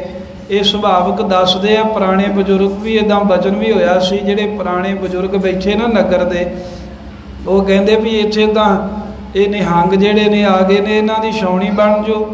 ਤੇ ਮਾਲਵੇ 'ਚ ਰਹਿਣ ਕਰਕੇ ਮਹਾਂਪੁਰਖ ਉੱਦਾਂ ਦੀ ਬੋਲੀ ਬੋਲਦੇ ਸੀ। ਕਹਿੰਦੇ ਇੱਕ ਛਾਉਣੀ ਕਹਿੰਦੇ ਉਹ ਜਿਹੜੇ ਪਾਸੇ ਵੇਖਿਆ ਕਰੋਗੇ ਉੱਥੇ ਛਾਉਣੀਆਂ ਹੀ ਬੜੀਆਂ ਹੋਣਗੀਆਂ। 55 ਨਿਸ਼ਾਨ ਸਾਹਿਬ ਬਾਬਾ ਬਕਾਲਾ ਸਾਹਿਬ ਦੀ ਧਰਤੀ ਦੇ ਆਲੇ ਦੁਆਲੇ ਖੇਤਾਂ ਤੀਕਰ ਝੂਲਦੇ ਨੇ। 55 ਨਿਸ਼ਾਨ ਸਾਹਿਬ ਗੁਰੂ ਤੇਗ ਬਹਾਦਰ ਸਾਹਿਬ, ਗੁਰੂ ਹਰਗੋਬਿੰਦ ਸਾਹਿਬ ਜੀ ਦੀ ਧਰਤੀ ਤੇ ਝੂਲਦੇ ਹਨ। ਇਹ ਉਹ ਮਹਾਂਪੁਰਖਾਂ ਨੂੰ ਨਮਸਕਾਰ ਹੈ, ਉਹਨਾਂ ਦੀ ਯਾਦ ਪੰਥ ਅੱਜ ਮਨਾ ਰਿਹਾ ਹੈ। ਆਓ ਚੱਲ ਰਹੀ ਲੜੀਵਾਰ ਜੋ ਕਥਾ ਹੈ ਸ੍ਰੀ ਗੁਰੂ ਪੰਥ ਪ੍ਰਕਾਸ਼। ਭਾਈ ਰਤਨ ਸਿੰਘ ਜੀ ਭੰਗੂ ਸਵਾਲ ਕੀਤਾ ਸੀ ਕੈਪਟਨ ਮਰੇ ਨੇ, ਸਿੰਘਨ ਪਾਇਓ ਰਾਜ ਕਿਮ ਔਰ ਪਾਤਸ਼ਾਹੀ ਕਿਮ ਖਾਲਸੇ ਅਹੇ, ਕਿ ਖਾਲਸੇ ਨੂੰ ਰਾਜ ਕਿਵੇਂ ਮਿਲਿਆ, ਸਿੰਘਾਂ ਨੇ ਪਾਤਸ਼ਾਹੀ ਕਿਵੇਂ ਪਾਈ ਤੇ ਕਿਹਨੇ ਦਿੱਤੀ। ਇਹ ਸਵਾਲ ਦਾ ਉੱਤਰ ਦਿੰਦਿਆਂ ਹੀ ਸਾਰਾ ਇਤਿਹਾਸ ਸੁਣਾ ਦਿੱਤਾ, ਜਿਹਦੇ ਵਿੱਚ ਆਪਾਂ ਕੱਲ ਸਰਵਣ ਕੀਤਾ ਹੈ ਵੀ ਬਾਬਾ ਬੰਦਾ ਸਿੰਘ ਬਹਾਦਰ ਜੀ ਦੇ ਕੋਲ ਜਿਹੜੇ ਦਿੱਲੀ ਦੇ ਬਾਦਸ਼ਾਹ ਨੇ ਕੁਝ ਆਪਣੇ ਵਕੀਲ ਭੇਜੇ ਹਨ। ਉਹ ਲਾਹੌਰ ਦੇ ਸੂਬੇ ਦੇ ਰਾਹੀਂ ਵਕੀਲ ਆਏ, ਇਹਨਾਂ ਨੇ ਛਲ ਫਰੇਬ ਕੀਤਾ ਕਿ ਅਸੀਂ ਤੁਹਾਨੂੰ ਮਿਲਣਾ ਹੈ, ਨਵਾਬ ਨੂੰ ਲੈ ਕੇ ਆਉਣਾ ਹੈ। ਬਾਬਾ ਜੀ ਨੇ ਹਾਮੀ ਭਰਤੀ ਵੀ ਆ ਜੇ ਨਵਾਬ ਜੇ ਮਿਲਣਾ ਚਾਹੁੰਦਾ। ਉਹ ਉਧਰੋਂ ਫੌਜ ਇਕੱਠੀ ਕਰਕੇ ਲੈ ਆਏ ਨੇ। ਪਹਿਲਾਂ ਦੇ ਡਰਦੇ ਤੁਰਦੇ ਨਹੀਂ, ਜੇ ਤੁਰੇ ਹੀ ਹਨ ਤੇ ਅੱਗੇ ਪੀਰ ਫਕੀਰ ਜੇ ਲਾਲੇ ਪਹੁੰਚੇ ਨੇ, ਫੌਜ ਅਜੇ ਪਿੱਛੇ ਹੈ। ਆਪਣੇ ਵਕੀਲ ਗੜੀ ਦੇ ਵਿੱਚ ਭੇਜੇ ਨੇ, ਨਾਲ ਇੱਕ ਹਾਥੀ ਮਾਇਆ ਦਾ ਲੱਦ ਕੇ ਭੇਜਿਆ ਵੀ ਬਾਬਾ ਜੀ ਆਹ ਵੇਖੋ ਵਾਕਈ ਅਸੀਂ ਤੁਹਾਡੇ ਸੇਵਕ ਬਣਨ ਆ ਰਹੇ ਹਾਂ। ਤੇ ਨਾਲ ਉਹਨਾਂ ਵਕੀਲਾਂ ਨੇ ਕਿਹਾ ਵੀ ਆਪ ਜੀ ਆਗਿਆ ਦਿਓ, ਸਾਡਾ ਜਿਹੜਾ ਸੂਬਾ ਏ ਉਹ ਤੁਹਾਡੇ ਅੰਦਰ ਆ ਕੇ ਦਰਸ਼ਨ ਕਰਿਆ ਚਾਹੁੰਦਾ ਏ, ਨਾਲੇ ਬੇਨਤੀ ਕਰਦਾ ਵੀ ਇੱਥੋਂ ਕਿਤੇ ਜਾਇਓ ਨਾ, ਇੱਥੇ ਆ ਕੇ ਤੁਹਾਨੂੰ ਮਿਲਣਾ ਏ। ਜੇ ਕਹੋਗੇ ਤੇ ਬਾਦਸ਼ਾਹ ਨਾਲ ਵੀ ਮੇਲ ਕਰਾ ਦਾਂਗੇ। ਤੇ ਨਾਲ ਕੁਝ ਸਖੀ ਸਰਵਰੀਏ ਜਿਹੜੇ ਸੁਲਤਾਨੀਏ ਸਨ, ਉਹਨਾਂ ਨੂੰ ਜਿਹੜੇ ਨਾ ਹਿੰਦੂ ਸੀ ਨਾ ਮੁਸਲਮਾਨ ਸੀ ਨਾ ਸਿੱਖ ਸੀ, ਨਕਲੀ ਫੌਜ ਬਣਾ ਕੇ ਬਾਬਾ ਬੰਦਾ ਸਿੰਘ ਬਹਾਦਰ ਦੇ ਦਲ ਦੇ ਵਿੱਚ ਭਰਤੀ ਕਰਤਾ। ਬਾਬਾ ਜੀ ਨੇ ਪੁੱਛਿਆ, ਬਾਬਾ ਜੀ ਨੂੰ ਕਹਿੰਦੇ ਅਸੀਂ ਪੜਾ ਕਿੱਥੇ ਕਰੀਏ? ਉਹ ਕਹਿੰਦੇ ਜਿੱਥੇ ਜੀ ਕਰਦਾ ਕਰ ਲਓ। ਇੱਦਾਂ ਫਿਰ ਉਹ ਜਿਹੜੇ ਨਕਲੀ ਬਣੇ ਸੀ ਉਹ ਵੀ ਵਿੱਚ ਆ ਬੜੇ ਗੜੀ ਦੇ ਅੰਦਰ। ਜਿਹੜੇ ਹੋਰ ਆਏ ਸੀ ਆਪਣੇ ਆਪ ਨੂੰ ਸੁਨੇਹਾ ਲੈ ਕੇ ਆਉਣ ਵਾਲੇ ਜਾਂ ਬਾਬਾ ਜੀ ਨੂੰ ਕਹਿਣ ਵੀ ਅਸੀਂ ਤੁਹਾਨੂੰ ਮਿਲਣਾ ਹੈ, 100 ਬੰਦੇ ਨੇ ਕਿਤੇ ਡੇਰਾ ਲਾ ਲਿਆ ਗੜੀ ਦੇ ਨੇੜੇ ਜੇ ਕਰਕੇ, 100 ਨੇ ਕਿਸੇ ਪਾਸੇ ਲਾ ਲਿਆ। ਮਗਰੋਂ ਹੋਰ ਆਈ ਜਾਂਦੇ ਨੇ, ਜਿਹੜਾ ਵੀ ਆਉਂਦਾ ਕਹਿੰਦੇ ਜੀ ਅੱਜ ਚਿੱਠੀ ਆ ਗਈ ਤੁਹਾਨੂੰ ਪਹਾੜ ਦਾ ਇਲਾਕਾ ਲਿਖਤਾ, ਅੱਜ ਚਿੱਠੀ ਆ ਗਈ ਜੀ ਤੁਹਾਨੂੰ ਦੂਣ ਦਾ ਇਲਾਕਾ ਲਿਖਤਾ ਏ, ਸਾਡਾ ਸੂਬਾ ਪਹੁੰਚਣ ਹੀ ਵਾਲਾ ਏ, ਤੁਹਾਡੇ ਕੋਲ ਆਉਣ ਹੀ ਵਾਲਾ ਏ। ਐਵੇਂ ਭਰਮਾਉਂਦੇ ਹਨ। ਪਹਿਲਾਂ ਦੇ ਰਸਤ ਦੇ ਜਾਣ ਦਿੰਦੇ ਰਹੇ ਅੰਦਰ ਜਿੰਨੀ ਕੁ ਲੰਗਰ ਪੱਕਦਾ ਸੀ। ਫਿਰ ਇਹਨਾਂ ਕੀ ਕੀਤਾ ਵੀ ਰਸਤ ਰੋਕਤੇ, ਰਸਤ ਨਹੀਂ ਅੰਦਰ ਜਾਣ ਦਿੰਦੇ ਤੇ ਸਿੰਘਾਂ ਨੂੰ ਤੰਗੀ ਦੇਣੀ ਸ਼ੁਰੂ ਕੀਤੀ। ਅੰਦਰ ਜਿਹੜੇ ਸਿੰਘ ਸੀ ਉਹਨਾਂ ਬਾਬਾ ਬੰਦਾ ਸਿੰਘ ਤੀਕਰ ਪਹੁੰਚ ਕੀਤੀ ਬਾਜ ਸਿੰਘ ਆਦਿਕ ਦੇ ਰਾਹੀਂ। ਕਹਿੰਦੇ ਬਾਬਾ ਬਾਜ ਸਿੰਘ ਜੀ ਬਾਹਰ ਤੁਰਕਾਂ ਨੇ ਛਲ ਦੇ ਨਾਲ ਘੇਰਾ ਪਾ ਲਿਆ, ਇਹ ਤੁਹਾਨੂੰ ਨਹੀਂ ਦਿਖਦਾ ਵੀ ਸਿੰਘ ਸਾਰੇ ਅੰਦਰ ਕਾਬੂ ਆਏ ਆ? ਕਹਿੰਦੇ ਮੁਸ਼ਕਲ ਬਣੀ, ਆਪਾਂ ਫਸ ਜਾਾਂਗੇ, ਬਾਬਾ ਬੰਦਾ ਸਿੰਘ ਬਹਾਦਰ ਤਾਂ ਉੱਡ ਜੂ, ਸ਼ਕਤੀਆਂ ਨੇ ਉਹਦੇ 'ਚ। ਤੇ ਜਾ ਕੇ ਕਹੀਏ ਬਾਬਾ ਬੰਦਾ ਸਿੰਘ ਜੀ ਨੂੰ ਬਾਬਾ ਬਾਜ ਸਿੰਘ ਨੇ ਕਿਹਾ ਵੀ ਇੱਦਾਂ ਸਿੰਘ ਆਂਦੇ ਨੇ ਮਹਾਂਪੁਰਖੋ ਵੀ ਜਦੋਂ ਮੁਸ਼ਕਲ ਬਣੀ ਵੀ ਬੰਦਾ ਸਿੰਘ ਬਹਾਦਰ ਤਾਂ ਉੱਡ ਜੂਗਾ, ਅਸੀਂ ਕੀ ਕਰਾਂਗੇ? ਤੇ ਬਾਬਾ ਜੀ ਨੇ ਇਕਰਾਰ ਕੀਤਾ, ਕਹਿਣ ਲੱਗੇ ਵੀ ਇਹ ਗੱਲ ਦਾ ਤੇ ਮੈਨੂੰ ਵੀ ਪਤਾ ਹੈ ਵੀ ਤੁਰਕਾਂ ਨੇ ਦਗਾ ਕੀਤਾ ਹੈ ਤੇ ਸਾਨੂੰ ਮਾਰਨ ਆਏ ਨੇ, ਪਰ ਕਹਿੰਦੇ ਹੁਣ ਅਸੀਂ ਮਰਨ ਵਾਸਤੇ ਤਿਆਰ ਹਾਂ, ਭੱਜਾਂਗੇ ਨਹੀਂ। ਤੇ ਰਹੀ ਗੱਲ ਜਿੰਨੀ ਮਰਜ਼ੀ ਮੁਸ਼ਕਲ ਤੁਹਾਡੇ ਤੇ ਪਵੇ, ਬਾਬਾ ਜੀ ਕਹਿਣ ਲੱਗੇ ਮੈਂ ਤੁਹਾਡੇ ਵਿੱਚੋਂ ਭੱਜ ਕੇ ਨਹੀਂ ਕਿਤੇ ਜਾਵਾਂਗਾ, ਤੁਹਾਡੇ ਨਾਲ ਹੀ ਸ਼ਹੀਦੀਆਂ ਪਾਵਾਂਗਾ ਜਿਵੇਂ ਪਹਿਲੇ ਸਤਿਗੁਰਾਂ ਨੇ ਕੁਰਬਾਨੀਆਂ ਕੀਤੀਆਂ। ਮੈਂ ਵੀ ਮਹਾਰਾਜ ਸਾਹਿਬ ਜੀ ਦੇ ਪਾਏ ਪੂਰਨਿਆਂ ਤੇ ਚੱਲਦਾ ਹੋਇਆ ਇਹਨਾਂ ਤੁਰਕਾਂ ਦੇ ਰਾਜ ਦੀਆਂ ਜੜ੍ਹਾਂ ਪੱਟਣ ਦੇ ਵਾਸਤੇ ਸ਼ਹੀਦੀਆਂ ਪਾਲਾਂਗਾ, ਪਰ ਤੁਹਾਨੂੰ ਛੱਡ ਕੇ ਨਹੀਂ ਜਾਂਦਾ। ਆਖਰੀ ਸਵਾਸ ਜਿਹੜਾ ਹੈ ਉਹ ਤੁਹਾਡੇ ਨਾਲ ਹੀ ਲਵਾਂਗਾ, ਸ਼ਹੀਦੀ ਪਾਵਾਂਗਾ। ਇੱਦਾਂ ਕਹਿ ਕੇ ਬਾਬਾ ਬੰਦਾ ਸਿੰਘ ਜੀ ਬਹਾਦਰ ਉੱਪਰ ਚੁਬਾਰਾ ਹੈ, ਚੁਬਾਰੇ ਦੇ ਵਿੱਚ ਜਾ ਕੇ ਤਖਤੇ ਬੰਦ ਕਰਕੇ ਚੌਂਕੜਾ ਮਾਰ ਕੇ ਬੈਠ ਗਏ ਨੇ। ਜਿਵੇਂ ਤੁਰਕ ਹੋਰ ਵੱਲ ਛਲਜਾ ਕਰਦੇ ਐ, ਘੇਰਾ ਸਖਤ ਹੁੰਦਾ ਏ, ਸਿੰਘਾਂ ਦੇ ਨਾਲ ਜੰਗ ਹੁੰਦਾ ਏ, ਸਿੰਘਾਂ ਦੀਆਂ ਸ਼ਹੀਦੀਆਂ ਹੁੰਦੀਆਂ ਨੇ। ਇਹ ਕਥਾ ਆਪਾਂ ਅੱਜ ਸਰਵਣ ਕਰਾਂਗੇ। ਸਤਿਗੁਰੂ ਮਹਾਰਾਜ ਤੇ ਸਤਿਗੁਰੂ ਦੇ ਪੰਥ ਦਾ ਚਰਨ ਕਮਲਾਂ ਦਾ ਧਰੋ ਧਿਆਨ, ਰਸਨਾ ਕਰੋ ਪਵਿੱਤਰ। ਸਾਰੀ ਸੰਗਤ ਆਖੋ ਸਤਨਾਮ ਸ੍ਰੀ ਵਾਹਿਗੁਰੂ ਸਾਹਿਬ ਜੀ। ਸਤਨਾਮ ਸ੍ਰੀ ਵਾਹਿਗੁਰੂ ਸਾਹਿਬ ਜੀ। ਦੋਹਰਾ ਬੰਦਾ ਕਾਬੂ ਆਪਿਓ, ਤੁਰਕਣ ਜਾਉ ਲਖਲੀਨ। ਜਦੋਂ ਤੁਰਕਾਂ ਦੀ ਫੌਜ ਸਹਿਜੇ ਕਰਕੇ ਗੁਰਦਾਸ ਨੰਗਲ ਦੀ ਗੜੀ ਦੇ ਨਜ਼ਦੀਕ ਕਾਫੀ ਗਿਣਤੀ ਦੇ ਵਿੱਚ ਆ ਗਈ ਤੇ ਉਹਨਾਂ ਨੇ ਇਸ ਤਰ੍ਹਾਂ ਜਾਣਿਆ ਵੀ ਆਪਾਂ ਅੱਜ ਬੰਦਾ ਸਿੰਘ ਬਹਾਦਰ ਨੂੰ ਕਹਿੰਦੇ ਕਾਬੂ ਕਰ ਲਿਆ ਹੈ। ਰਾਹ ਨਹੀਂ ਕੋਈ ਛੱਡਿਆ, ਦੂਰ ਦੂਰ ਤੀਕਰ ਫੌਜਾਂ ਹੀ ਫੌਜਾਂ ਬੈਠੀਆਂ ਨੇ ਤੇ ਤੁਰਕਾਂ ਨੇ ਜਾਣਿਆ ਵੀ ਬੰਦਾ ਸਿੰਘ ਬਹਾਦਰ ਹੁਣ ਸਾਡੇ ਕਾਬੂ ਦੇ ਵਿੱਚ ਹੈ, ਸਾਡੀ ਮਾਰ ਥੱਲੇ ਆ ਗਿਆ ਏ। ਆਪੇ ਮਾਰ ਘਟਾਈਏ, ਸਲਾਹੀ ਬੈਠ ਪੁਨ ਕੀਨ। ਜਿੰਨੇ ਵੀ ਨਵਾਬ ਸੀ ਜਾਂ ਕੋਈ ਅਹਿਲਕਾਰ, ਕੋਈ ਅਫਸਰ, ਇਹਨਾਂ ਨੇ ਬੈਠ ਕੇ ਸਲਾਹ ਕੀਤੀ, ਮੀਟਿੰਗ ਸੱਦੀ ਹੈ। ਕਹਿੰਦੇ ਵੀ ਹੁਣ ਕਈ ਮਹੀਨੇ ਹੋ ਗਏ ਆਪਾਂ ਨੂੰ ਇੱਥੇ ਬੈਠਿਆਂ ਤੇ ਜਿਹੜੇ ਸਿੰਘ ਅੰਦਰ ਨੇ ਨਾ, ਇਹਨਾਂ ਦੀ ਗਿਣਤੀ ਘਟਾਈਏ, ਥੋੜੇ ਥੋੜੇ ਸਿੰਘਾਂ ਨੂੰ ਦਾਲ ਆ ਕੇ ਤੇ ਮਾਰੀਏ ਤੇ ਸਿੰਘਾਂ ਦੀ ਗਿਣਤੀ ਘਟ ਜਾਵੇ। ਜਦੋਂ ਗੜੀ ਦੇ ਵਿੱਚ ਸਿੰਘ ਘਟ ਰਹਿ ਜਾਣਗੇ ਫਿਰ ਹਮਲਾ ਕਰਕੇ ਬੰਦਾ ਸਿੰਘ ਬਹਾਦਰ ਨੂੰ ਫੜ ਲਵਾਂਗੇ ਜਾਂ ਮਾਰ ਦਵਾਂਗੇ। ਜਾਓ ਭਈ ਅੱਗੇ ਸੁਣੋ ਤੁਰਕਨ ਕੋ ਘਾਤ। ਭਾਈ ਰਤਨ ਸਿੰਘ ਜੀ ਕਹਿੰਦੇ ਵੀ ਅੱਗੇ ਹੁਣ ਨਾ ਜਿਵੇਂ ਤੁਰਕਾਂ ਨੇ ਦਾ ਘਾ ਲਾਇਆ, ਜਿਵੇਂ ਛਲ ਫਰੇਬ ਕੀਤਾ ਤੇ ਸਿੰਘ ਇਹਨਾਂ ਦੀਆਂ ਗੱਲਾਂ ਦੇ ਵਿੱਚ ਆ ਕੇ ਸ਼ਹੀਦੀਆਂ ਪਾ ਕੇ ਕਹਿੰਦੇ ਉਹ ਕਥਾ ਸੁਣੋ। ਹੁਣ ਜੋਹੇ ਲਈ ਬੰਦੇ ਸਭ ਬਾਤ। ਇਹਨਾਂ ਨੇ ਚੰਗੀ ਤਰ੍ਹਾਂ ਵੇਖ ਲਿਆ, ਕਿਉਂਕਿ ਅੰਦਰ ਜਿਵੇਂ ਪਿੱਛੇ ਦੱਸ ਆਏ ਆ ਵੀ ਫੌਜ ਇਹਨਾਂ ਆਪਣੀ ਕੁਝ ਭੇਜਦੀ ਸੀ ਪਹਿਲਾਂ। ਉਹ ਬਾਬਾ ਬੰਦਾ ਸਿੰਘ ਜੀ ਨੂੰ ਕਹਿੰਦੇ ਸੀ ਵੀ ਅਸੀਂ ਤੁਹਾਡੇ ਵੱਲੋਂ ਹੋ ਕੇ ਲੜਾਂਗੇ, ਅਸੀਂ ਤੁਹਾਡੇ ਸਿੱਖ ਹਾਂ, ਸੁਲਤਾਨ ਦੀ ਪੂਜਾ ਛੱਡਦੇ ਆ। ਪਰ ਉਹ ਅਸਲ ਟੌਟੀ ਕਰਨ ਗਏ ਸੀ। ਤੇ ਜਦੋਂ ਬਾਬਾ ਬੰਦਾ ਸਿੰਘ ਬਹਾਦਰ ਜੀ ਨੇ ਕਿਹਾ ਸੀ ਨਾ ਵੀ ਮੈਂ ਮਰਨੀ ਮਰ ਜੂ, ਉੱਡ ਕੇ ਨਹੀਂ ਜਾਵਾਂਗਾ, ਇਹ ਗੱਲ ਉਹਨਾਂ ਨੂੰ ਪਤਾ ਲੱਗੀ ਤੇ ਉਹਨਾਂ ਨੇ ਤੁਰਕਾਂ ਤੀਕਰ ਸੁਨੇਹਾ ਭੇਜਦਾ ਵੀ ਹੁਣ ਤਗੜੇ ਹੋ ਜਾਓ। ਵੀ ਪਹਿਲਾਂ ਆਪਾਂ ਨੂੰ ਇਹ ਹੁੰਦਾ ਸੀ ਵੀ ਬੰਦਾ ਸਿੰਘ ਬਹਾਦਰ ਉੱਡ ਕੇ ਨਾ ਚਲਿਆ ਜਾਵੇ, ਪਰ ਹੁਣ ਉਹਨੇ ਪ੍ਰਣ ਕਰ ਲਿਆ ਏ ਵੀ ਮੇਰੇ ਪ੍ਰਾਣ ਤਾਂ ਚਲੇ ਜਾਣਗੇ ਪਰ ਮੈਂ ਉੱਡ ਕੇ ਗੜੀ ਛੱਡ ਕੇ ਨਹੀਂ ਜਾਵਾਂਗਾ, ਸਿੰਘਾਂ ਦਾ ਸਾਥ ਨਹੀਂ ਛੱਡਾਂਗਾ। ਇਹ ਗੱਲ ਤੁਰਕਾਂ ਨੇ ਵੇਖ ਲਈ, ਪਰਖ ਲਈ, ਪਤਾ ਲੱਗ ਗਿਆ। ਕਈ ਲੱਖੀ ਬੰਦੇ ਹੋ ਕਰਮਾਤ। ਆਪਸ ਵਿੱਚ ਕਹਿੰਦੇ ਐ, ਕਹਿੰਦੇ ਹੁਣ ਇਦਾਂ ਲੱਗਦਾ ਵੀ ਬੰਦੇ ਬਹਾਦਰ ਕੋ ਆਪਾਂ ਦੇ ਬਾਬਾ ਜੀ ਕਹਿੰਦੇ ਨਾ ਇਦਾਂ ਹੀ ਕਹਿੰਦੇ ਸੀ, ਕਹਿੰਦੇ ਬੰਦੇ ਦੇ ਕੋਲੋਂ ਨਾ ਕਰਾਮਾਤ ਚਲੇਗੀ, ਇਹਦੇ ਵਿੱਚ ਹੁਣ ਕੋਈ ਸ਼ਕਤੀ ਨਹੀਂ ਰਹਿ ਗਈ। ਜੇ ਕਰਾਮਾਤ ਹੁੰਦੀ ਤੇ ਸਾਨੂੰ ਇੱਥੇ ਇੰਨੇ ਦਿਨਾਂ ਦੇ ਆਇਆਂ ਨੂੰ ਕੋਈ ਜਾਦੂ ਟੋਣਾ ਕਰਕੇ ਖਤਮ ਕਰ ਦਿੰਦਾ। ਉਸੇ ਨਾਲ ਅਬ ਅਕਲ ਰਹੀ ਜਾਤ। ਤੇ ਇਹ ਇਦਾਂ ਦੀਆਂ ਗੱਲਾਂ ਕਰਦੇ, ਕਹਿੰਦੇ ਵੀ ਕਰਾਮਾਤ ਦੇ ਨਾਲ ਹੀ ਨਾ ਇਦਾਂ ਲੱਗਦਾ ਵੀ ਬੰਦੇ ਬਹਾਦਰ ਦੀ ਕਹਿੰਦੇ ਅਕਲ ਚਲੇ ਗਈ। ਜਿਹੜਾ ਉਹਨੇ ਸਾਡੇ ਤੇ ਭਰੋਸਾ ਕੀਤਾ ਏ, ਜਿਹੜਾ ਉਹਨੇ ਸਾਡੇ ਤੇ ਵਿਸ਼ਵਾਸ ਕਰਕੇ ਤੇ ਆਪਣੇ ਆਪ ਨੂੰ ਘੇਰਾ ਪਵਾ ਲਿਆ ਏ। ਰਤ ਘੱਲਣ ਤੇ ਦਈ ਹਟਾਏ। ਆ ਪਹਿਲਾਂ ਇੱਕ ਦਿਨ ਦਾ ਜਿੰਨਾ ਲੰਗਰ ਬਣਦਾ ਸੀ ਉਨੀ ਰਸਤ ਅੰਦਰ ਜਾਂਦੀ ਸੀ, ਗੜੀ ਦੇ ਲੈ ਜਾਂਦੇ ਸੀ ਸਿੰਘ, ਘੂਰ ਘਪੜ ਵੀ ਕਰ ਜਾਂਦੇ ਸੀ, ਇਹ ਨਹੀਂ ਸੀ ਕੁਝ ਵੀ ਕਹਿੰਦੇ। ਪਰ ਹੁਣ ਇੱਕਦਮ ਹੀ ਇਹਨਾਂ ਨੇ ਅੰਦਰ ਰਸਤ ਜਾਣੀ ਬੰਦ ਕਰਤੀ। ਸਿੰਘ ਰਸਤ ਲੈਣ ਆਏ, ਕਹਿਣ ਲੱਗੇ ਨਾ, ਉਤੋਂ ਹੁਕਮ ਆਇਆ, ਆਰਡਰ ਆਇਆ ਹੈ ਵੀ ਰਸਤ ਅੰਦਰ ਨਹੀਂ ਜਾਵੇਗੀ। ਨਾਹੀ ਜਖੀਰੋ ਹੈ ਸਿਪਾਹੀ। ਤੇ ਕਹਿੰਦੇ ਵੀ ਰਸਤ ਤਾਂ ਆਪਾਂ ਰੋਕ ਦਿੱਤੀ ਹੈ।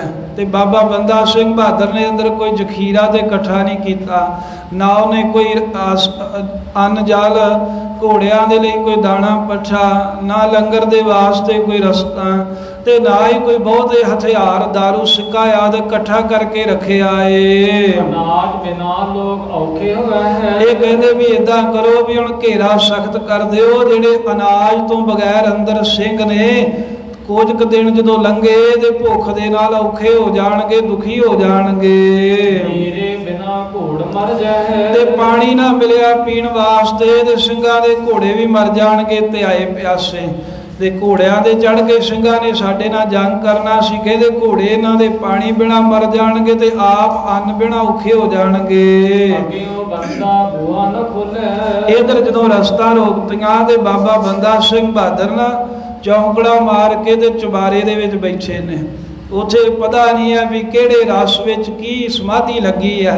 ਬਾਹਰ ਸਿੰਘ ਜਾ ਕੇ ਬੂਹਾ ਖੜਕਾਉਂਦੇ ਨੇ, ਬਾਬਾ ਜੀ ਉਹਨਾਂ ਰਸਤ ਬੰਦ ਕਰ ਦਿੱਤੀ ਹੈ, ਤੇ ਬਾਬਾ ਜੀ ਅੰਦਰੋਂ ਬੂਹਾ ਨਹੀਂ ਖੋਲਦੇ। ਔਰ ਬੁਲਾਇਓ ਮੁਖੋਂ ਨ ਬੋਲੇ, ਜੇ ਕੋਈ ਬੁਲਾਉਂਦਾ ਹੈ ਤੇ ਮੁਖੋਂ ਨਹੀਂ ਬੋਲਦੇ। ਸਮਾਧੀ ਲੱਗੀ ਹੋਈ ਹੈ, ਪਰਮੇਸ਼ਰ ਦੇ ਭਾਣੇ ਦੇ ਵਿੱਚ ਨੇ ਤੇ ਬੰਦਗੀ ਕਰ ਰਹੇ ਹਨ। ਲਿਆਵਤ ਥੇ ਬਾਹਰੋਂ ਰਸਤ, ਹੁਣ ਇਹ ਜਿਹੜੇ ਸਿੰਘ ਬਾਹਰੋਂ ਰਸਤਾ ਲੈ ਕੇ ਆਉਂਦੇ ਸੀ, ਉਹ ਇਹਨੇ ਕੀ ਕਰ ਲਿਓ ਬੰਦੋਬਸਤ। ਉਹ ਇਹਨਾਂ ਦੀ ਰਸਤ ਨੂੰ ਕਹਿੰਦੇ ਵੀ ਚੰਗੀ ਤਰ੍ਹਾਂ ਬੰਦੋਬਸਤ ਕਰ ਲਿਆ, ਵੀ ਕੋਈ ਸਿੰਘ ਅੰਦਰ ਰਸਤ ਨਾ ਕਿਸੇ ਰਾਹ ਥਾਣੀ ਲੈ ਕੇ ਜਾਵੇ। ਰਸਤਾਂ ਦੇ ਉੱਤੇ ਚੰਗੀ ਤਰ੍ਹਾਂ ਪਹਿਰਾ ਲਾ ਦਿੱਤਾ। ਸਿੰਘਾਂ ਦੀ ਰਸਤ ਤੁਰਕਾਂ ਨੇ ਬੰਦ ਕਰ ਦਿੱਤੇ। ਤੁਰਕਨ ਕਰ ਲਈ ਸਲਾਹੇ, ਇਹਦਾ ਰਸਤਾ ਰੋਕ ਕੇ ਤੁਰਕਾਂ ਨੇ ਸਲਾਹ ਕਰ ਲਈ। ਪਹਿਲਾਂ ਤੇ ਆਪਣੇ ਕੋਲੋਂ ਵੀ ਰਸਤਾ ਭੇਜਦੇ ਰਹੇ ਆ, ਮਾਇਆ ਵੀ ਭੇਜਦੇ ਰਹੇ ਆ, ਪਰ ਹੁਣ ਇਹਨਾਂ ਛਲ ਕਪੜ ਕਰਕੇ ਤੇ ਰਸਤਾ ਜਾਣੀਆਂ ਰੋਕ ਦਿੱਤੀਆਂ। ਮਾਰ ਲੋਕਣ ਜੋ ਦਏ ਘਟਾਏ, ਹੁਣ ਸਲਾਹ ਇਹ ਕੀਤੀ ਵੀ ਆਪਾਂ ਇਦਾਂ ਕਰੀਏ ਵੀ ਕਿੰਨੇ ਦਿਨ ਰਸਤ ਰੋਕ ਕੇ ਨਾ ਸਿੰਘਾਂ ਨੂੰ ਭੁੱਖੇ ਰੱਖਿਆ, ਤੇ ਬਾਅਦ ਚ ਕਹਿੰਦੇ ਆ ਵੀ ਆਪਾਂ ਹੁਣ ਇਹਦਾ ਫਾਇਦਾ ਚੁੱਕ ਕੇ ਤੇ ਕੁਝ ਕੁ ਸਿੰਘ ਜਿਹੜੇ ਉਹਨਾਂ ਨੂੰ ਮਾਰ ਦਈਏ, ਤੇ ਜਿਹੜੇ ਗੜੀ ਦੇ ਵਿੱਚ ਨੇ ਉਹਨਾਂ ਦੀ ਗਿਣਤੀ ਘੱਟ ਕਰ ਦਈਏ। ਅਬਸਿਆ ਨੰਨੇ ਅਸ ਠਹਿਰਾਇਓ, ਜਿਹੜੇ ਤੁਰਕਾਂ ਦੇ ਮੁਸਲਮਾਨਾਂ ਦੇ ਆਪਣੇ ਆਪ ਨੂੰ ਸਿਆਣੇ ਅਖਵਾਉਂਦੇ ਸੀ, ਪਰ ਹੈ ਬੜੇ ਜਿਹੜੇ ਚੁਸਤ ਚਲਾਕ, ਜਿਹੜੇ ਮਕਾਰ ਕਿਸਮ ਦੇ ਲੋਕ ਸਨ, ਜਿਹੜੇ ਧੋਖੇਬਾਜ਼ੀ ਦੀਆਂ ਗੱਲਾਂ ਦੇ ਵਿੱਚ ਮਾਹਰ ਸਨ, ਉਹਨਾਂ ਨੇ ਏਦਾਂ ਜੁਗਤੀ ਲੜਾਈ ਸਿੰਘਾਂ ਨੂੰ ਬਾਹਰ ਕੱਢ ਕੇ ਮਾਰਨ ਦੇ। ਮਾਰੋ ਸਹੀ ਪਰ ਬਹੁਤ ਰਲਾਇਓ, ਕਹਿੰਦੇ ਵੀ ਸਿੰਘਾਂ ਨੂੰ ਮਾਰੋ ਤਾਂ ਬਿਲਕੁਲ ਠੀਕ ਹੈ, ਪਰ ਕਹਿੰਦੇ ਰੋਲ ਕੇ ਮਾਰਨਾ ਹੈ, ਭਾਵੇਂ ਇਹਨਾਂ ਨੂੰ ਭੁੱਖੇ ਪਿਆਸੇ ਰੱਖੋ ਫੇਰ ਮਾਰਾਂਗੇ। ਜੇ ਇਹ ਤਗੜੇ ਰਹੇ, ਇਹਨਾਂ ਨੂੰ ਖੁਰਾਕ ਮਿਲਦੀ ਰਹੀ, ਤੇ ਫੇਰ ਨਹੀਂ ਸਾਡੇ ਕਾਬੂ ਆਉਣੇ, ਮਾਰੇ ਨਹੀਂ ਜਾਣੇ ਸਾਥੋਂ। ਹੋਰ ਤਬ ਸਿਆਨਨ ਐਸੇ ਕਹਿਓ, ਅਬ ਇਨ ਦੈ ਚਮਲਾਏ। ਜਿਹੜੇ ਮਕਾਰ ਦੇ ਲੋਕ ਸਨ ਮੁਗਲਾਂ ਦੇ ਵਿੱਚ, ਤੁਰਕਾਂ 'ਚ, ਉਹਨਾਂ ਨੇ ਇਦਾਂ ਦੀ ਸਲਾਹ ਦਿੱਤੀ ਵੀ ਜਿਹੜੇ ਅੰਦਰ ਗੜੀ ਦੇ ਸਿੰਘ ਨੇ ਨਾ, ਇਹਨਾਂ ਨੂੰ ਕਹਿੰਦੇ ਵੀ ਆਪਾਂ ਚਮਲਾ ਦਈਏ ਥੋੜਾ ਜਿਹਾ, ਇਹਨਾਂ ਨੂੰ ਨਾ ਰਾਹ ਥੋੜਾ ਜਿਹਾ ਛੱਡ ਦਈਏ, ਵੀ ਰਸਤਾ ਮੁੱਕੀਆਂ ਨੇ, ਘੋੜਿਆਂ ਦੇ ਲਈ ਘਾਹ ਪੱਠਾ ਜਦਾਣਾ ਕੁਝ ਨਹੀਂ ਹੈ, ਤੇ ਥੋੜਾ ਜਿਹਾ ਆਪਾਂ ਢਿੱਲ ਕਰ ਦਈਏ, ਤੇ ਜਿਹੜੇ ਸਿੰਘ ਆ ਇੱਕ ਦੋ ਰਾਂ ਬਾਹਰ ਆਉਣ, ਫੇਰ ਅੰਦਰ ਜਾਣ ਤੇ ਚੰਬਲ ਜਾਣ ਵੀ ਤੁਰਕ ਸਾਡੇ ਤੋਂ ਡਰਦੇ, ਸਾਨੂੰ ਰੋਕਦੇ ਨਹੀਂ। ਜਦ ਇਹ ਨਿਕਸੈ ਹੋਏ ਕਨੇ, ਤਬ ਸਭ ਲਈਏ ਘਾਏ। ਆਦਾਂ ਸਿੰਘਾਂ ਨੂੰ ਦਗਾ ਦੇਣ ਵਾਸਤੇ ਨਾ ਤੁਰਕਾਂ ਨੇ, ਵਜ਼ੀਰਾਂ ਨੇ ਸਲਾਹ ਕਰ ਲਈ ਵੀ ਥੋੜੇ ਬਹੁਤ ਸਿੰਘ ਜਦੋਂ ਆਉਣਗੇ, 10 ਆਉਣਗੇ, 20 30 ਆਉਣਗੇ, ਤੇ ਜਦੋਂ ਬਾਹਰੋਂ ਵਾਪਸ ਮੁੜ ਜਾਣਗੇ ਨਾ, ਤੇ ਫੇਰ ਇਹ ਬਹੁਤੇ ਇਕੱਠੇ ਹੋ ਕੇ ਬਾਹਰ ਨਿਕਲਣਗੇ, ਤੇ ਜਦੋਂ ਬਾਹਰ ਨਿਕਲਣਗੇ ਫੇਰ ਆਪਾਂ ਦਾ ਲਾਵਾਂਗੇ, ਫੇਰ ਮਗਰੋਂ ਘੇਰ ਕੇ ਇਹਨਾਂ ਨੂੰ ਮਾਰਾਂਗੇ। ਆਓ ਭਈ ਤਬ ਨੇ ਬਾਪ ਨੇ ਦਇਓ ਦਿਲਾਸਾ। ਜਿਹੜਾ ਸੂਬਾ ਸੀ ਲਾਹੌਰ ਦਾ ਅਬਦੁਲ ਸਮੁੱਦ ਖਾਨ, ਜਦੋਂ ਕੁਝ ਦਿਨ ਭੁੱਖ ਦੇ ਨਾਲ ਸਿੰਘ ਦੁਖੀ ਹੋ ਗਏ, ਤੇ ਸਿੰਘਾਂ ਦੇ ਕੋਲ ਆਪਣਾ ਇੱਕ ਵਕੀਲ ਭੇਜ ਕੇ ਤੇ ਦਿਲਾਸਾ ਦਿੱਤਾ ਏ। ਮੈਂ ਅਬ ਕਰਵਾਇਓ ਪਰਵਾਨੋ ਖਾਸਾ। ਕਹਿਣ ਲੱਗਾ, ਸਿੰਘੋ ਫਿਕਰ ਨਾ ਕਰੋ, ਬਾਬਾ ਬੰਦਾ ਸਿੰਘ ਬਹਾਦਰ ਨੂੰ ਵੀ ਕਹੋ ਵੀ ਮੈਨੂੰ ਤੁਹਾਡੇ ਕੋਲ ਆਉਣ ਲੱਗਿਆ ਸਮਾਂ ਇਸ ਕਰਕੇ ਲੱਗ ਗਿਆ ਏ ਵੀ ਮੈਂ ਦਿੱਲੀ ਚਲਾ ਗਿਆ ਸੀ ਇੱਥੋਂ, ਤੇ ਉੱਥੋਂ ਬਾਦਸ਼ਾਹ ਦੇ ਕੋਲ ਇੱਕ ਸਪੈਸ਼ਲ ਮੋਹਰ ਲਵਾ ਕੇ ਤੇ ਪਰਵਾਨਾ ਲੈ ਕੇ ਆਇਆ ਲਿਖਾ ਕੇ।